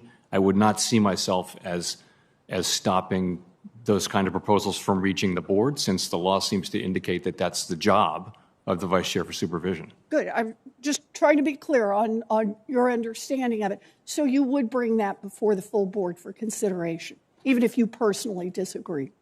You know, that'd be my general intent, yes. Okay. I mean, I can't cover every possible conceivable situation, but yes, that's my understanding of how this is the only other office that has specific legislative grant is the vice chair for supervision, and that's what the job is. Okay, I appreciate that. So you're saying you would do it, and you would actually feel like you were legally bound to do it? I say that the law, that's how I read the law. Okay. If the vice chair for supervision recommends a regulatory action with which you disagree, such as undoing a rule that Vice Chair Quarles brought forth and that you voted in favor of it, what does it mean to defer under such circumstances? I just want to understand your thinking here. I don't think I used the term defer. You mentioned that was a press report. Yeah. You know, we're a commission structure. The person is not the comptroller of the currency where they're the sole voice. Every vice chair for supervision and those who held the job before there was a formal job, they have to convince the other members of the board. And that's how it works. And that's how I would expect it to work going forward. And I appreciate that, but your specific language was that you would respect that authority, which is, I believe, why many in the press interpreted that as defer, and that's why I'm trying to understand what respect that authority, those were your words, means. You know, I would say a couple of things. First, respect the authority to bring these proposals. I also think a person who arrives nominated by the president, confirmed by this body, with particular views, I would say that person is entitled to a degree of deference, but I wouldn't overstate that. The person still will have to convince the members of the board to vote for whatever that person is proposing. Okay, and then if I can, just one more example. If the person in this role proposed new capital requirements to incorporate banks' exposure to climate risks, would you vote for that? Would I vote for that? I'd have to see what you're really specifically talking about. Okay. All right. It's very helpful. I appreciate your answers here. You know, during the last 4 years, while the Fed was chipping away at regulations piece by piece, new and emerging threats to our financial system continued to grow. I just think about the list right now. Climate change. Right now, climate change is on pace to depress the global economic output by as much as $23 trillion annually by 2050. Crypto. The market cap of cryptocurrency market is now $3 trillion, 6 times bigger than it was just a year ago. And this is explosive growth that is coupled with almost no regulation and no guardrails to protect either investors or our financial system. The crash scenario here writes itself. Non-bank financial institutions grow bigger by the day. BlackRock alone manages nearly twice as much money as the entire economy of Japan, while the Fed refuses to work to declare them a systemically significant financial institution. Growth in collateralized loan obligations, a new COVID variant, the list goes on. This is why I believe that the Fed must take a much more active role on regulation. Failure to do so puts our entire economy at risk. Thank you, Mr. Chairman. Thank you, Senator Warren. Senator Haggerty of Tennessee is recognized. Thank you, Chairman Brown, Ranking Member Toomey. I appreciate your holding the hearing today. Secretary Yellen, Chair Powell, thank you for your testimony. Chair Powell, I want to congratulate you on your recent renomination. I look forward to the hearing that's coming up. I also appreciate that we're going to be seeing the Fed's report on the digital dollar soon. We've been long awaiting that. I think it's an opportunity for America to take a real lead in innovation, so thank you for that. Secretary Yellen, I'd like to pose my first question to you. Every move that President Biden has taken so far has seemingly improved Russia and Vladimir Putin's strategic position. From capitulating on the New START treaties on conditional extension to not fully enforcing mandatory sanctions to halt Nord Stream 2, we see Russia and Putin now with leverage and strength vis-a-vis our partners in Ukraine that they haven't had since the fall of the Soviet Union. Natural gas prices in Europe have been soaring to Putin's benefit. And now, in real time, just like watching a fatal car crash in slow motion, we're seeing Russia build up an unprecedented number of troops on the border of Ukraine. Secretary Yellen, I want to make certain that you have all the authority that you need from Congress to deter and, if necessary, to punish Putin if Russia invades Ukraine. After what happened in 2014, we certainly can't be caught flat-footed again. We do have authority to impose sanctions. We have imposed sanctions, and the president signed I believe it was in April, a new executive order expanding Treasury's authority to impose sanctions, and we're aware of the troop buildup and I believe, have adequate authority to Good. to act at least No, through I'm- sanctions. Madam Secretary, I'm pleased to hear that you have the authorities that you need to pose significant economic and financial pressure. I'm curious to hear what the Biden administration's strategy is to stop this train wreck that appears to be happening at the border of Ukraine. Well, we're very cognizant of what's happening and are involved in discussions about what the appropriate set of steps will be. Madam Secretary, with all due respect, I hope that we can talk much more than discussions about real strategy to send a very strong message to Putin. This is the largest buildup that we have seen, again, since the fall of the Soviet Union. They are taking a very aggressive posture there. And I would encourage you to send a strong message to Vladimir Putin that we're capable of, and you have the authority to do what you need to put significant, biting financial pressure on that regime. Agreed that that's appropriate. Thank you. Secretary Yellen, I'll turn to another topic that we've discussed before. Back in September, we talked about the leak of confidential taxpayer information to ProPublica that was done in early 2021 for political purposes. You testified then that it's an illegal act, that it's being investigated thoroughly, and there can't be any tolerance for that. You and I agreed on that. So given that testimony, I want to ask you, have the leakers been identified? There are independent agencies, both within Treasury, the Inspector General, also the FBI and DOJ, that are conducting investigations. We're not privy, nothing has been reported out yet from those investigations that I'm aware of, but I believe those investigations are moving forward. Well, I take that as no update. But after the Lois Lerner scandal, after the scandal that occurred here in 2021 under this administration's watch, I appreciate the fact that there's an investigation underway, but I would say this. Until we have the results of that investigation, until we have true accountability, I cannot imagine how the Biden administration is encouraging what is in effect a 10 times increase in the audit capacity of the IRS when there's no accountability there. This is the D.C. swamp at its best. Sure. We don't know what the source of the leak of that information was, and I would say it's premature to indicate that it came from the IRS. Well, I think that that underscores my case. We can't even determine the source of the leak. We know that was IRS information. There's zero accountability. Again, this is the swamp, Sure. and I could not encourage, and certainly my constituents can't condone this aspect of the Build Back Better plan that would give even more authority and a tenfold increase in the budget to snoop on more Americans, audit more Americans, and invade our privacy. Thank you. We have an enormous tax gap.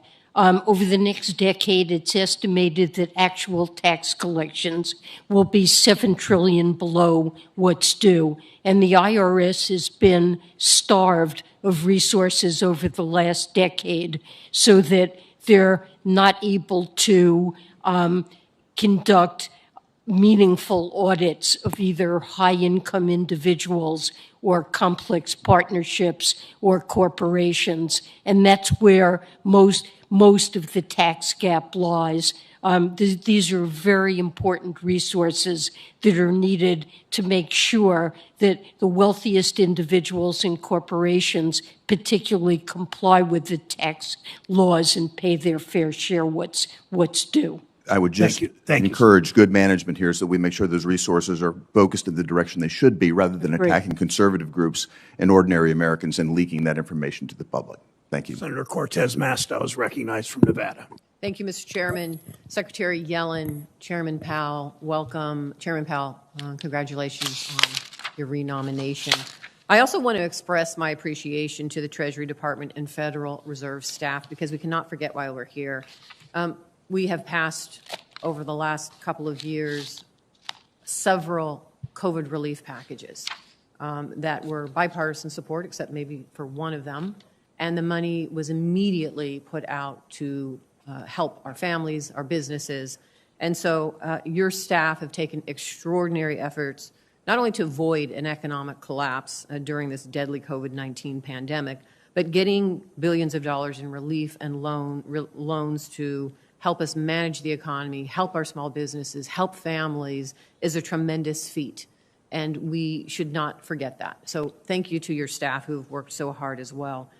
Let me talk about something that is impacting my state, is the supply chain disruption, and I know you all are working on this. Secretary Yellen, President Biden announced a plan to address the supply chain disruptions.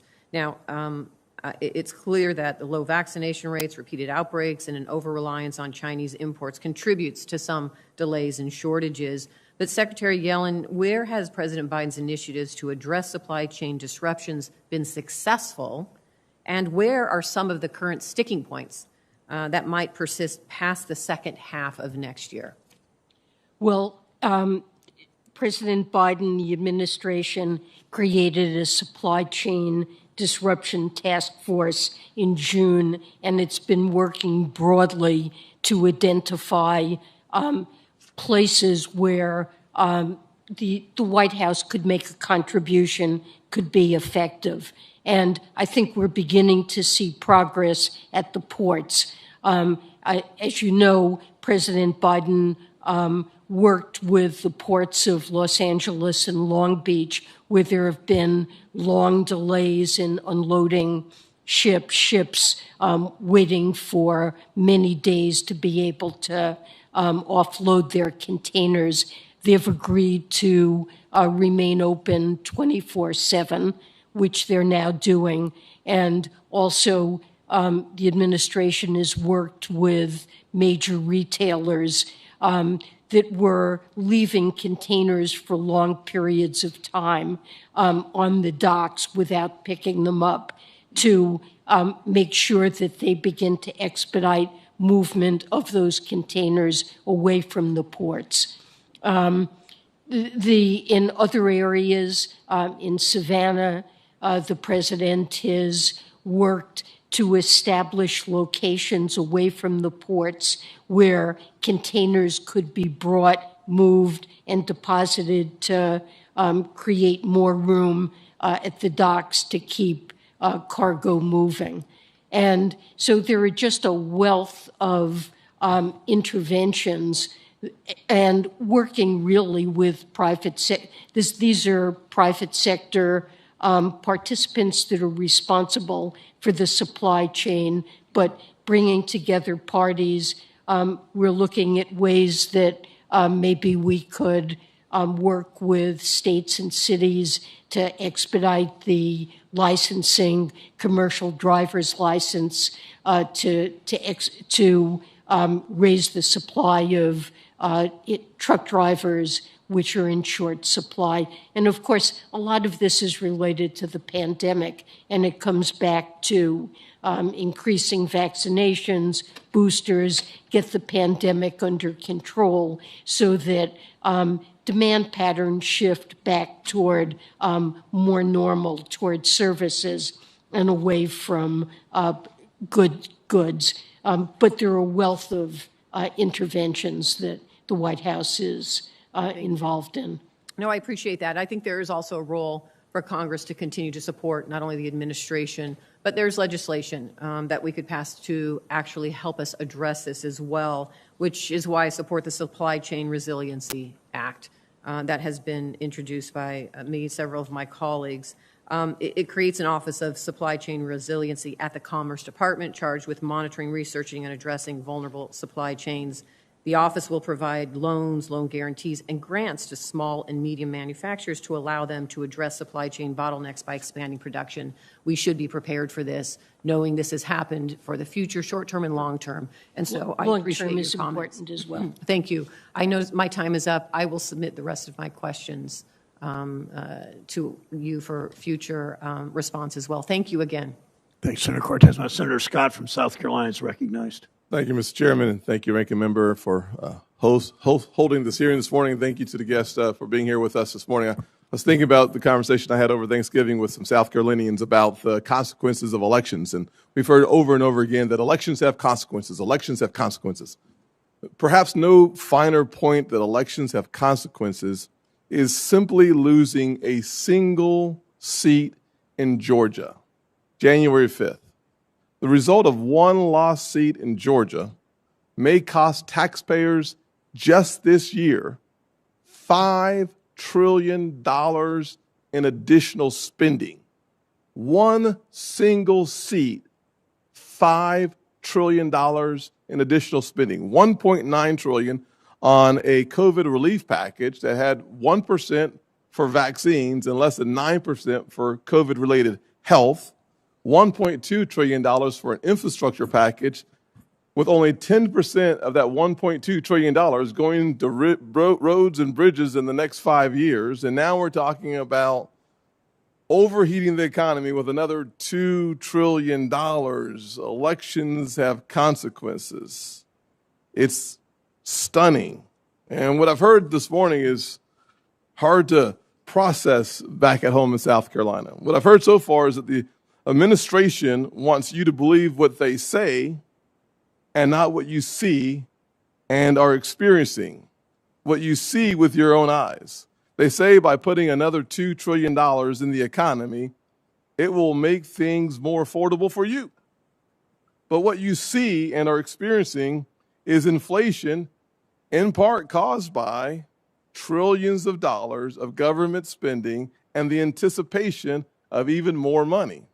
In other words, when inflation is over 6% and your wage growth is under 3%, your buying power is going down, not up. And they want you to believe that spending more money is going to solve this problem. But South Carolinians on a fixed income, like Social Security, averaging around $1,500 per month, they're spending because of this transitory inflation. I don't know what the definition of transitory is anymore. A third of their Social Security income on putting gas in their cars, heating their houses, and fixing up the places they live in.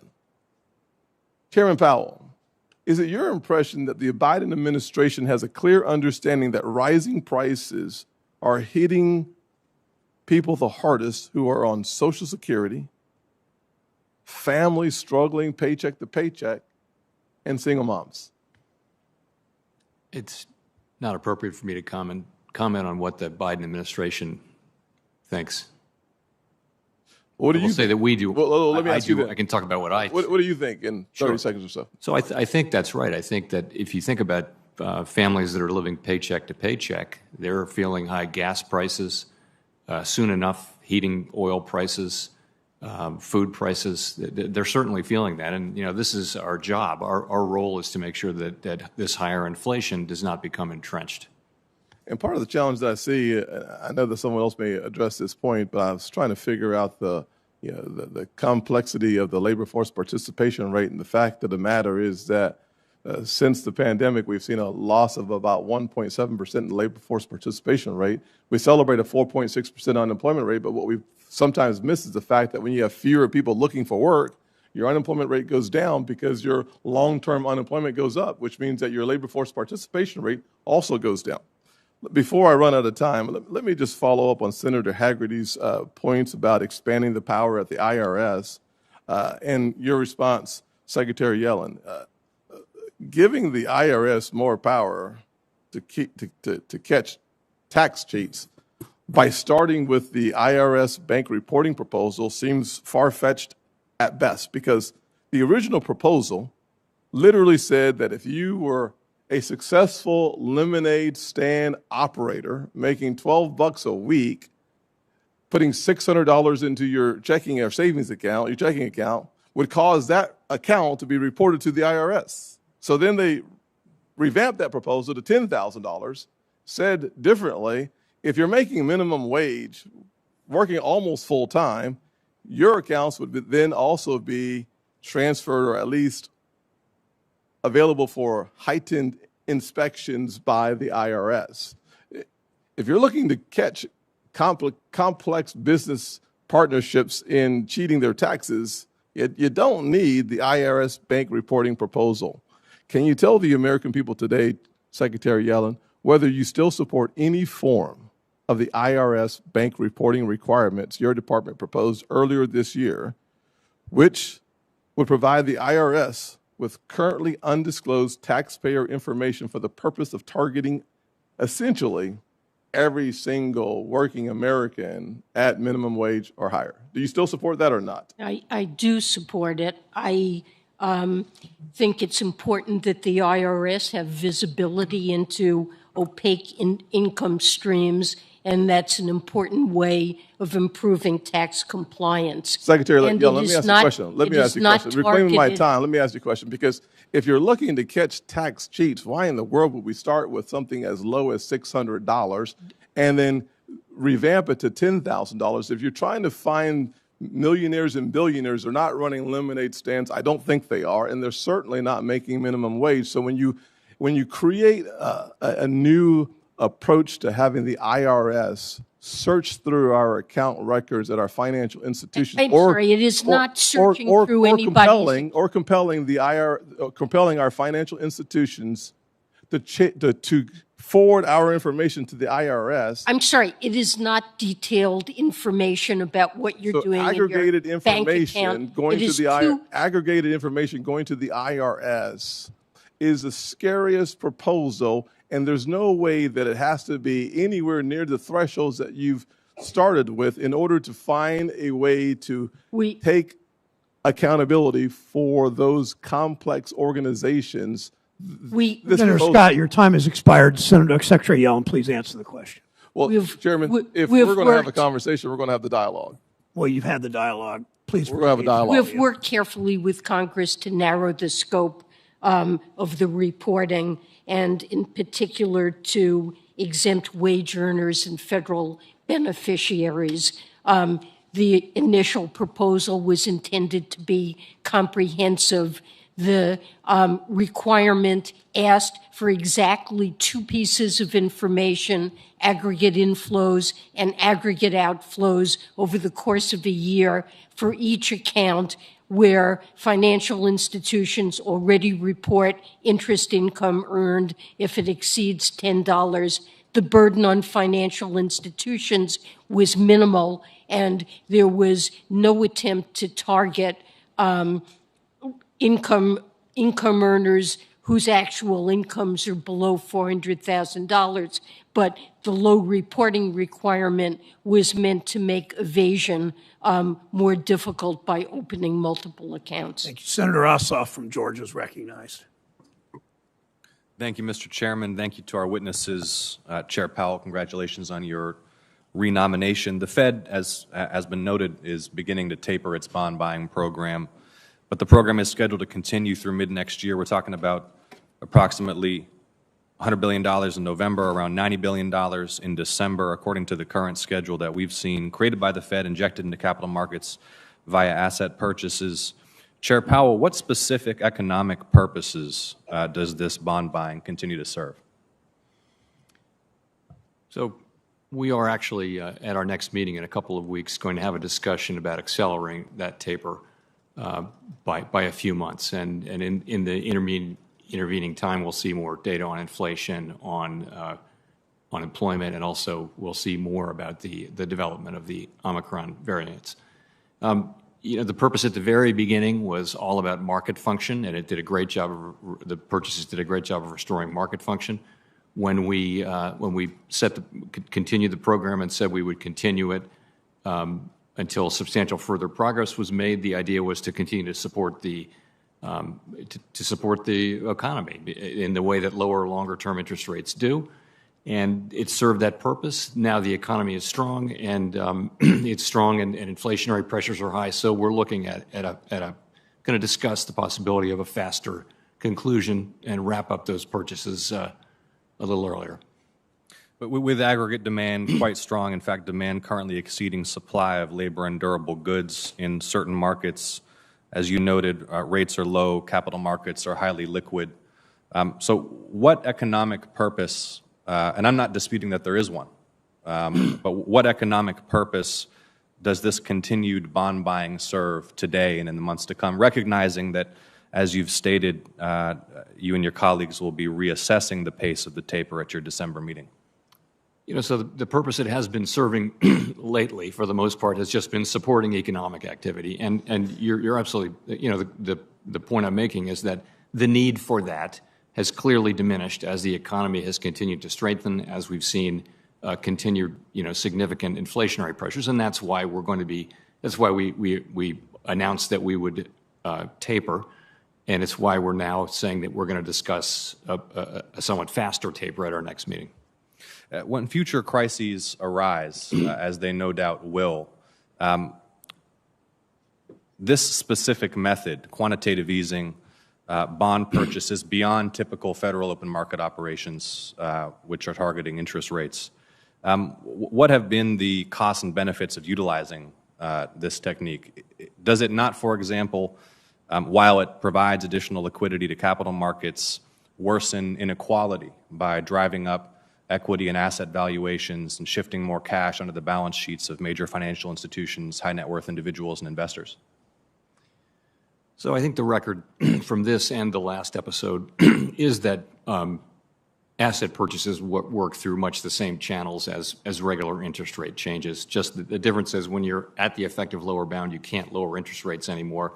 What do? There are two things you can do. Really, you can promise to hold rates lower for longer, and that will affect rates out the curve. And then you can actually go ahead and buy bonds directly, and that lowers long-term rates. That supports economic activity. So it's part of the toolkit. As long as we're going to be near the effective lower bound, asset purchases will be part of the toolkit. The inequality point, I think it does not bear up under scrutiny. Essentially, what's happening is companies are experiencing lower, longer-term rates. That enables them to finance their operations. Mortgage rates, the longer-term debts in our economy will benefit from those lower long-term rates and support economic activity through many of the same channels. I think that the idea that they promote inequality is not well supported, and we never, by the way, we never hear about that from the, we meet with community groups and labor unions and things. They never come in and complain about quantitative easing. Thank you for sharing your point of view, Chair Powell. With my remaining time, I'd like to ask you what you currently assess to be the most significant systemic threats to financial stability in the United States. I would say the banking system is strong.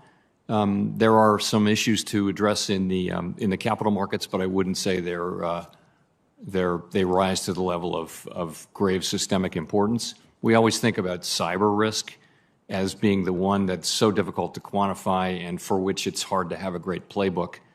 So that's the one that I tend to lose sleep over. Thank you, Chair Powell. Thank you, Mr. Chairman. Senator Daines of Montana is recognized for 5 minutes. Chairman, thank you. Secretary Yellen, Chairman Powell, thank you for being here as well. And congratulations, Chairman Powell, on your renomination. I was vocal and out front last August supporting your renomination, and congratulations, you'll have my support. I'd like to start by expressing my concern with the inflation we're seeing in the economy. My concern with the administration and my Democrat colleagues are continuing to plow ahead with, I believe, is a very reckless tax and spending proposal as if inflation did not exist. To go back to where we were here earlier this year, Senator Scott made the comment about elections having consequences. And the consequences are then we have policy outcomes here that have consequences, even though we had nearly $1 trillion of unspent COVID relief dollars coming into 2021. The Democrats marched forward with a $1.9 trillion purely partisan spending package. Some of my colleagues refer to this as cash cannons shooting across this economy. So we created demand by injecting borrowed money into the economy. Now the Democrats are looking at jamming through this some $1.75, $1.8 trillion reckless spending bill. Many believe the true cost of that bill is somewhere between $4 and $5 trillion because they played games with truncating these massive programs to try to get the number under $2 trillion. The real number is probably $4 or $5 trillion. The point is this: injecting all this money in the economy, borrowed money, at the same time constricting the supply side, whether it's through mandates or government shutdowns. We now have really the perfect storm created by the Biden administration for inflation, not to mention the issues of energy. Montanans expect to see a 47% increase in heating costs this winter with higher energy prices. The proposal that the Democrats are trying to ram through at the moment will add at least $300 billion to deficit in the first 2 years and about $748 billion over the first 5 years. And with all due respect, Secretary Yellen, you said it's paid for. I think the CBO has not actually said that, even if you add in the massive tax break they'll be giving to the coastal elites. The Democrats have put in there because their donors scream so loud in places like California and New York. But the bottom line is it's not fully paid for, and the CBO has stated that. Also giving the IRS $80 billion to hire 87,000 more agents should be chilling to the American people. This is a massive expansion of government. It's funded in part through more than $400 billion in additional taxes on small businesses that I believe will only exacerbate the inflation fire. It's why so many Montanans and Americans are experiencing these inflation harms every day.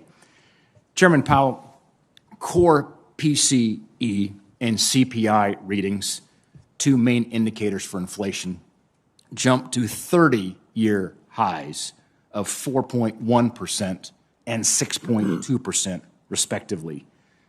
Needless to say, we are seeing much higher inflation rates than the Fed projected, but yet the Feds continue to predict that inflation is going to come down in the near future. I think many of us here several months ago were very concerned about inflation, probably had a different view of where the inflation forecast was going than the Fed did at that time. But given that inflation has consistently run hotter this year than the Fed has projected, what in hindsight would you say the Fed underestimated in its previous forecasts?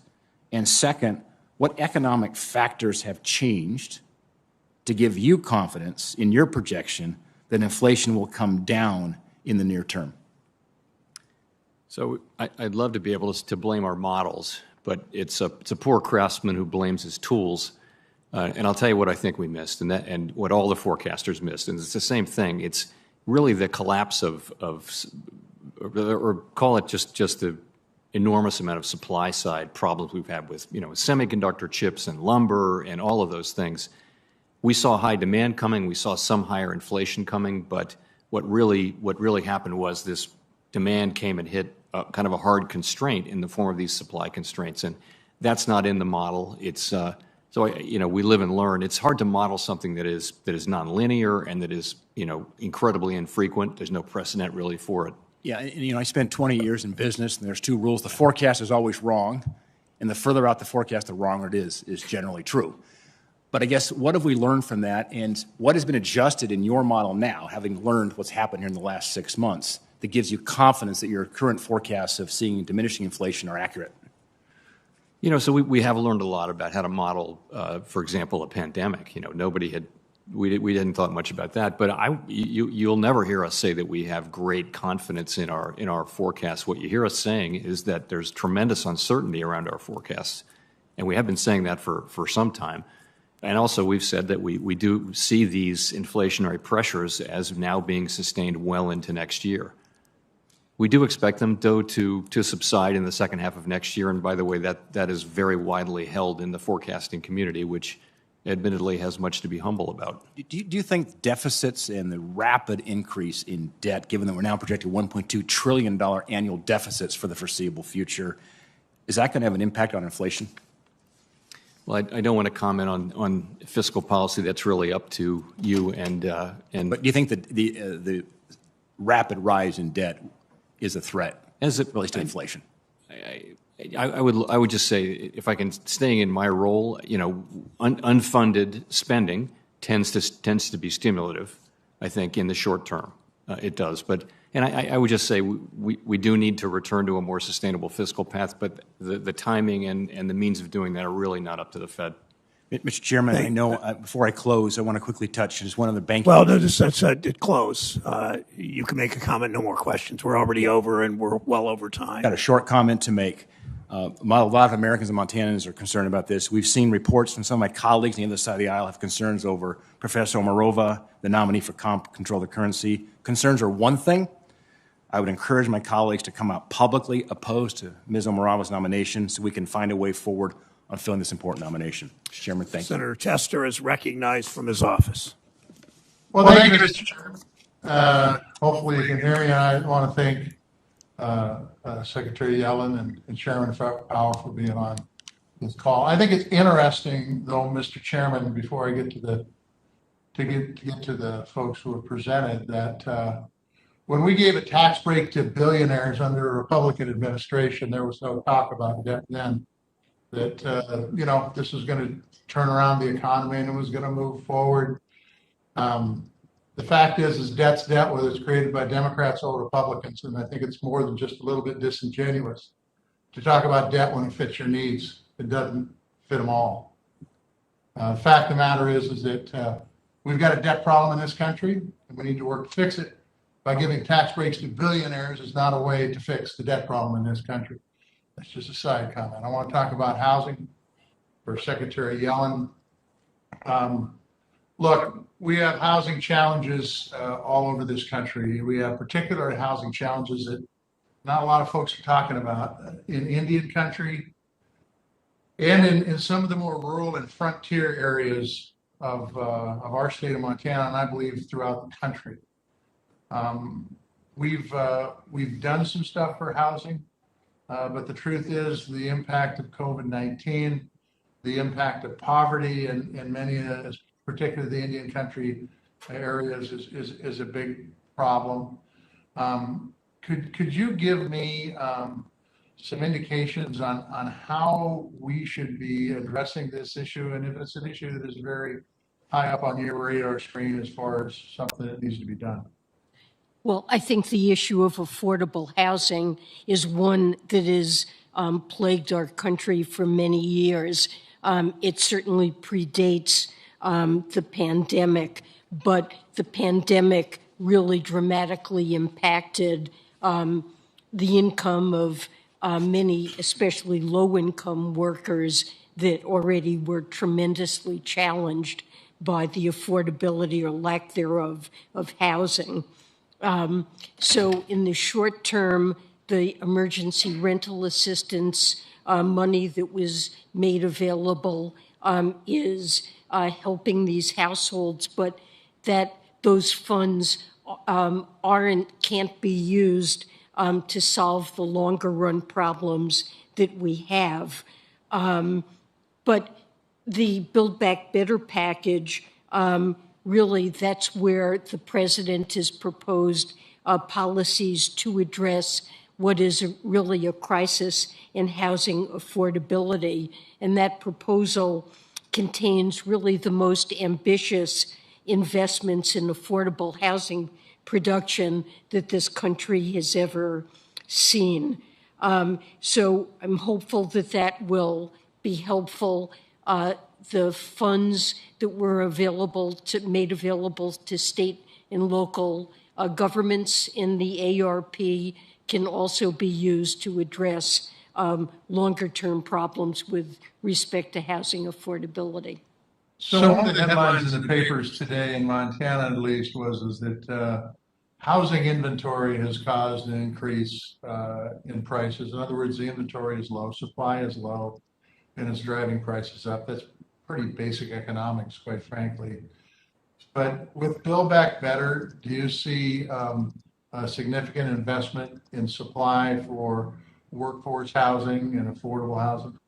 Yes, I think it's mainly directed at affordable housing. In total, I think the housing-related provisions amount to almost $150 billion.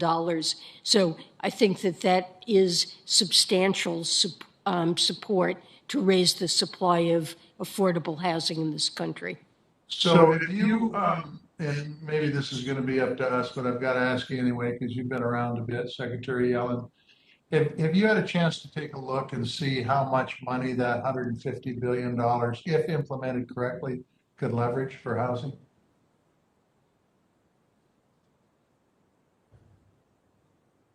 You there? I'm sorry, is this for me or? This is for you, Secretary Yellen. I'm sorry, the question was how much? The question was, is how much, have you had a chance to look to see how much $150 billion could leverage for affordable housing? I don't have those numbers at my fingertips, but I can get back to you on it. I'm sure there are estimates of that. Okay, very good. Well, I just want to thank you both for being here. Secretary Powell, congratulations on the nomination. And we'll move from there. And thank you, Mr. Chairman. Thank you, Senator Tester. Senator Kramer of North Dakota is recognized. Thank you, Chairman. Thank you both for being here. Congratulations, Chairman Powell. I look forward, as do many of my colleagues, to supporting your confirmation. First thing I want to do, Mr. Chairman, is correct a record that got real fuzzy when Senator Kennedy asked Secretary Yellen a couple of times about debt and deficit, and she said that the Build Back Better plan is completely paid for, and to prove it, the point, she said the CBO agrees with her. Senator Daines touched on it, but I want to read directly from the Congressional Budget Office's score. CBO estimates that enhancing this legislation would result in a net increase in the deficit totaling $367 billion over the 2022 through 2031 period. That's the 10 years. Now, I've got the chart year by year. It's $155 billion next year alone, and it continues for 5 years. And then in the last 4, it shows some, turnaround. But of course, all of that 5 years of revenue or beyond the first 5 years is built on the premise that these programs aren't going to be continued, which we know any casual observer of American politics knows. Once these programs start, they're never going to be cut again. But even presuming the presumptions built in, it's a $367 billion deficit, according to the Congressional Budget Office's score on the Better Business or Build Back Better plan. Now, I want to get back to an earlier question Senator Menendez asked you, Secretary Yellen. Basically, he said, and would a lot of these programs in the Better Business or Build Back Better plan actually increase the workforce participation? Things like child tax credit, child care credit. You talked a little bit just now about Senator Tester called it workforce housing. You called it affordable housing. Important distinction, because those words matter a lot. So my question is, if all of those credits, all of those giveaways, all of those incentives are going to help increase workforce participation, is there a work requirement tied to all of those? I'd like to start by correcting what I believe you said about the CBO. Well, I didn't say it. I read the score from the Congressional Budget I'm Office. sorry, but you didn't read it completely. It does say $360 billion over 10-year effect on the deficit. It then notes that it did not include the revenue that would come from enhanced resources for tax enforcement. They estimated that at $207 billion and have indicated that their scoring of that does not take account of behavioral changes that would result from a regime of stricter tax enforcement, and Treasury put out its own estimate of that. And fairy dust creates energy. I understand. But I want to get back to the issue of incentivizing a workforce. Are there workforce incentives, work requirements attached to the Build Back Better plan from the House? There are places where there are not workforce requirements, like the child tax credit, but the vast majority, the overwhelming preponderance of individuals who receive these tax credits, the child tax credit, do work. And in some cases... But we're talking about a workforce participation rate that needs to be increased. Do any of these incentives require people to work to get them, or is this just going to be added on to whatever they're already getting, regardless of their employment situation? They aren't, just so you know. There aren't. Earlier, Secretary Yellen, you answered a question from Chairman Brown about why Build Back Better does not increase inflation. Or actually, his question was, will it bring down costs? And you went on to explain all the ways that it brings down costs, except that you really didn't. In North Dakota, the inflation rate's over 7%. Over 7%. Because we appropriately last year stimulated the economy, both the legislative, the Congress, the President, the Federal Reserve through its policies. We did that appropriately, not knowing what the outcome was going to be. But by the time we got to early this year, the winds of inflation were already blowing, the economy was already expanding, and Democrats added $2 trillion more to debt and deficit, as well as stimulating the economy without any requirement on the other side. Now we're doing another, whatever it's going to be, $2 to $4 or $5 trillion that the Democrats are going to push through. And I know that my time is up, and I know that Chairman Powell doesn't ask questions about answer questions about pending legislation, at least not recently. So I'm going to ask him this. Do you know of any economists or reputable economic model where more stimulus of money into a situation reduces the cost of a product? It may, to be fair, Secretary Yellen, it may help people pay for some things, but the cost does not come down when there's more money. So, Chairman Powell, do you know of any economic model where costs come down when people have more money to spend on it? It's really hard to answer that in the abstract. I mean, there are forms of really investment that create more capacity in the economy. And I would agree with that, which is why I supported the infrastructure package. I think that invests in the infrastructure that moves an economy and pays people to work to build it and to use it rather than not pay them to work. Thank you, Mr. Chairman. Thank you. Senator Sinema is recognized from her office. Thank you, Mr. Chairman. Thank you to our witnesses for being here today. Secretary Yellen and Chair Powell, it's good to speak with you both again. Arizonans are increasingly concerned about supply chain disruptions and inflation. As we know, global supply chains were and continue to be fragmented and dysfunctional due to the pandemic. In the bustle of the holiday season, families are frustrated to see delayed shipments and empty shelves.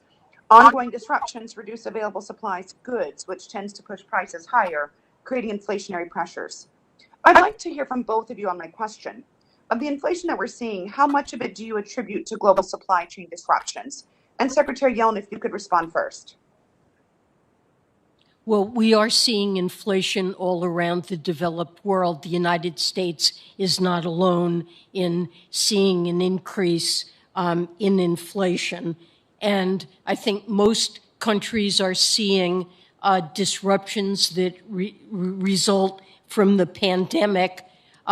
We've had a huge shift away from spending on services like going out to restaurants, traveling, staying in hotels, and a shift toward goods that need to be produced, that many of which are imported. This is true in the United States and in other countries as well.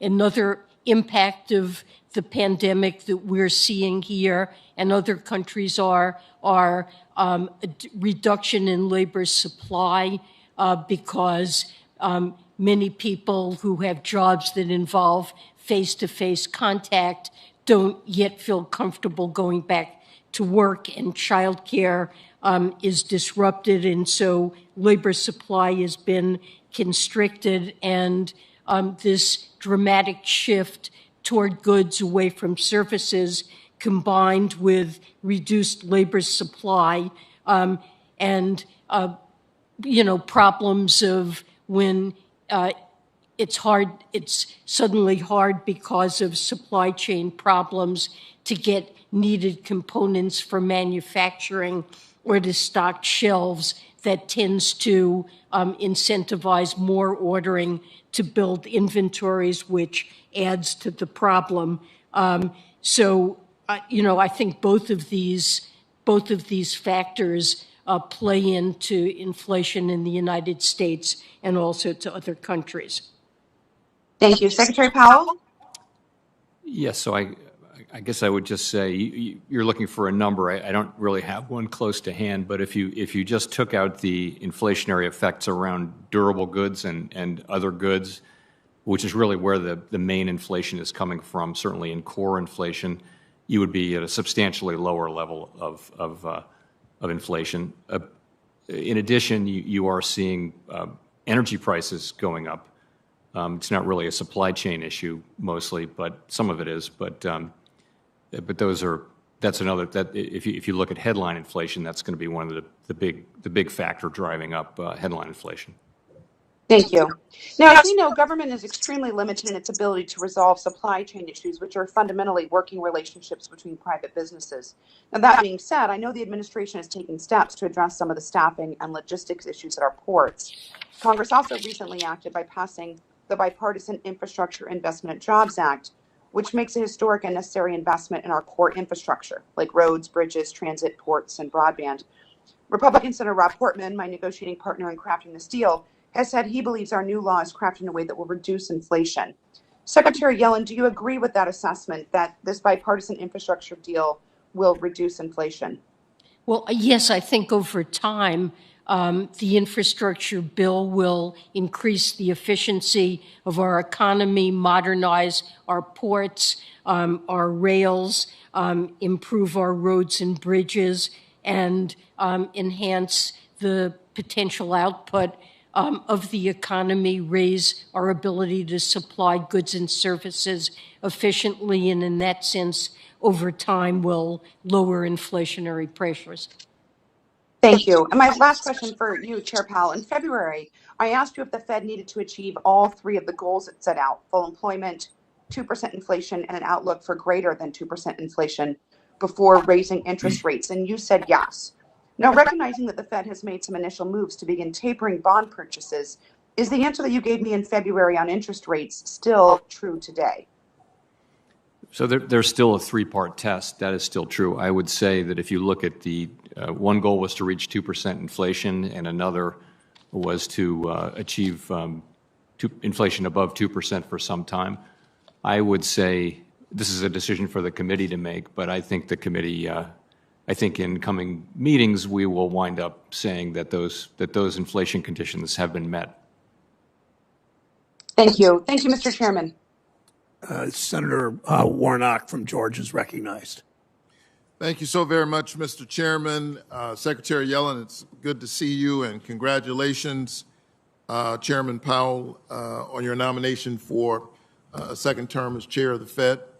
I look forward to supporting your nomination and continuing to work with you to ensure that Georgia families and businesses and workers continue to recover from the pandemic, and that working together we can ensure that we have a labor market that includes historically overlooked communities so that we have an economy that works for all Americans.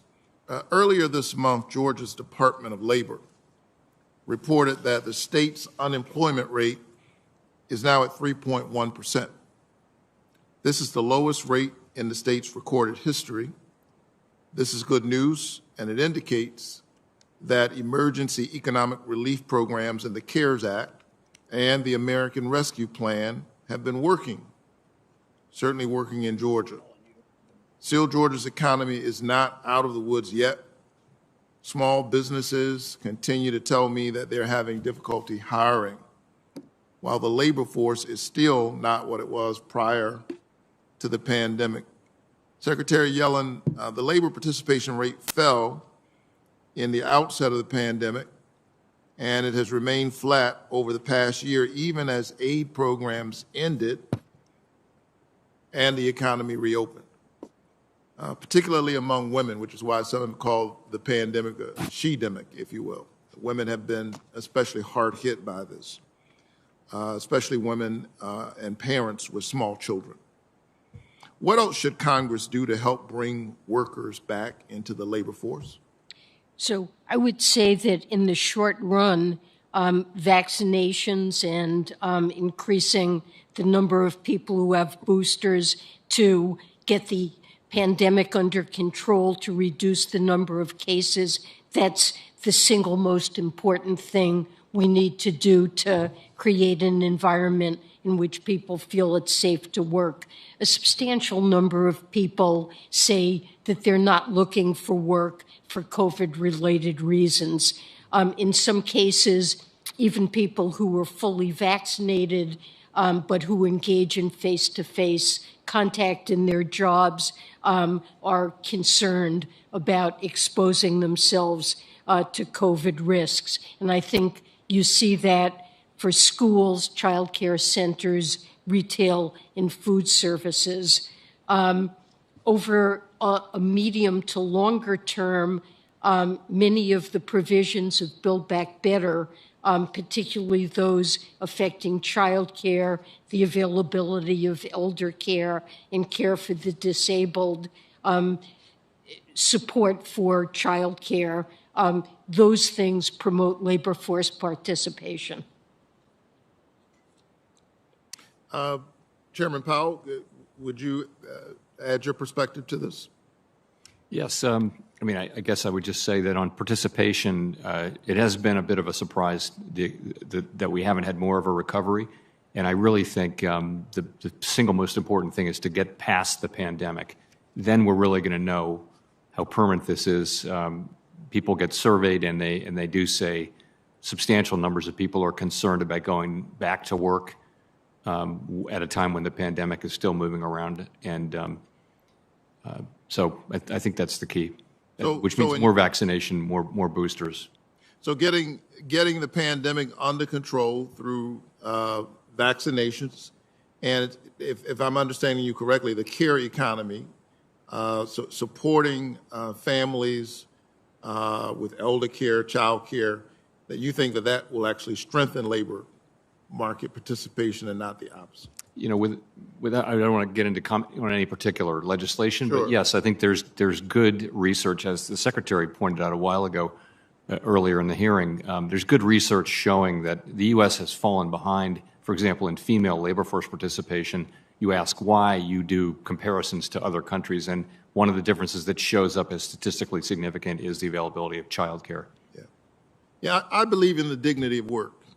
And it frustrates me, quite frankly, to hear folks moralize about the importance of work while not supporting workers and their ability to participate in the labor market.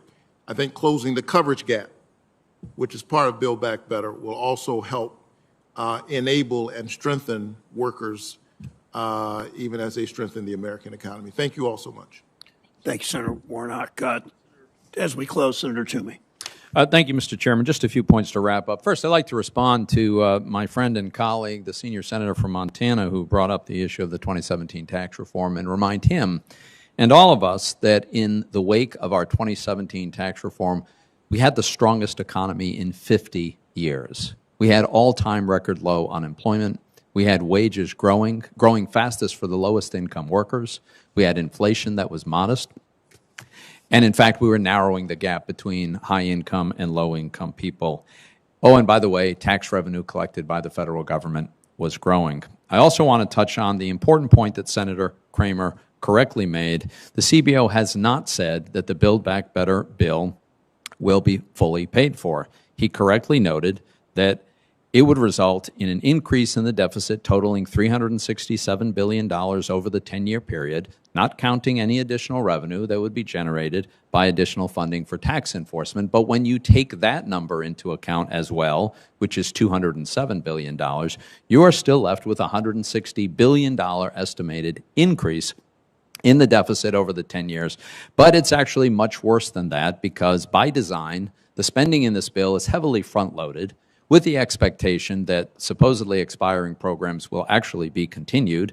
If you look at CBO's numbers for the first 5 years, the deficit increases by $804 billion. That is $804 billion in additional deficits, which means $804 billion increasing in the debt we would take on, which is why our Democratic colleagues need such a big number by which to raise the debt ceiling, and why they are so unwilling so far to use the tool that is available to them to pass the debt ceiling increase with a simple majority vote, the reconciliation tool, because it also requires that they specify just how much debt they want to run up.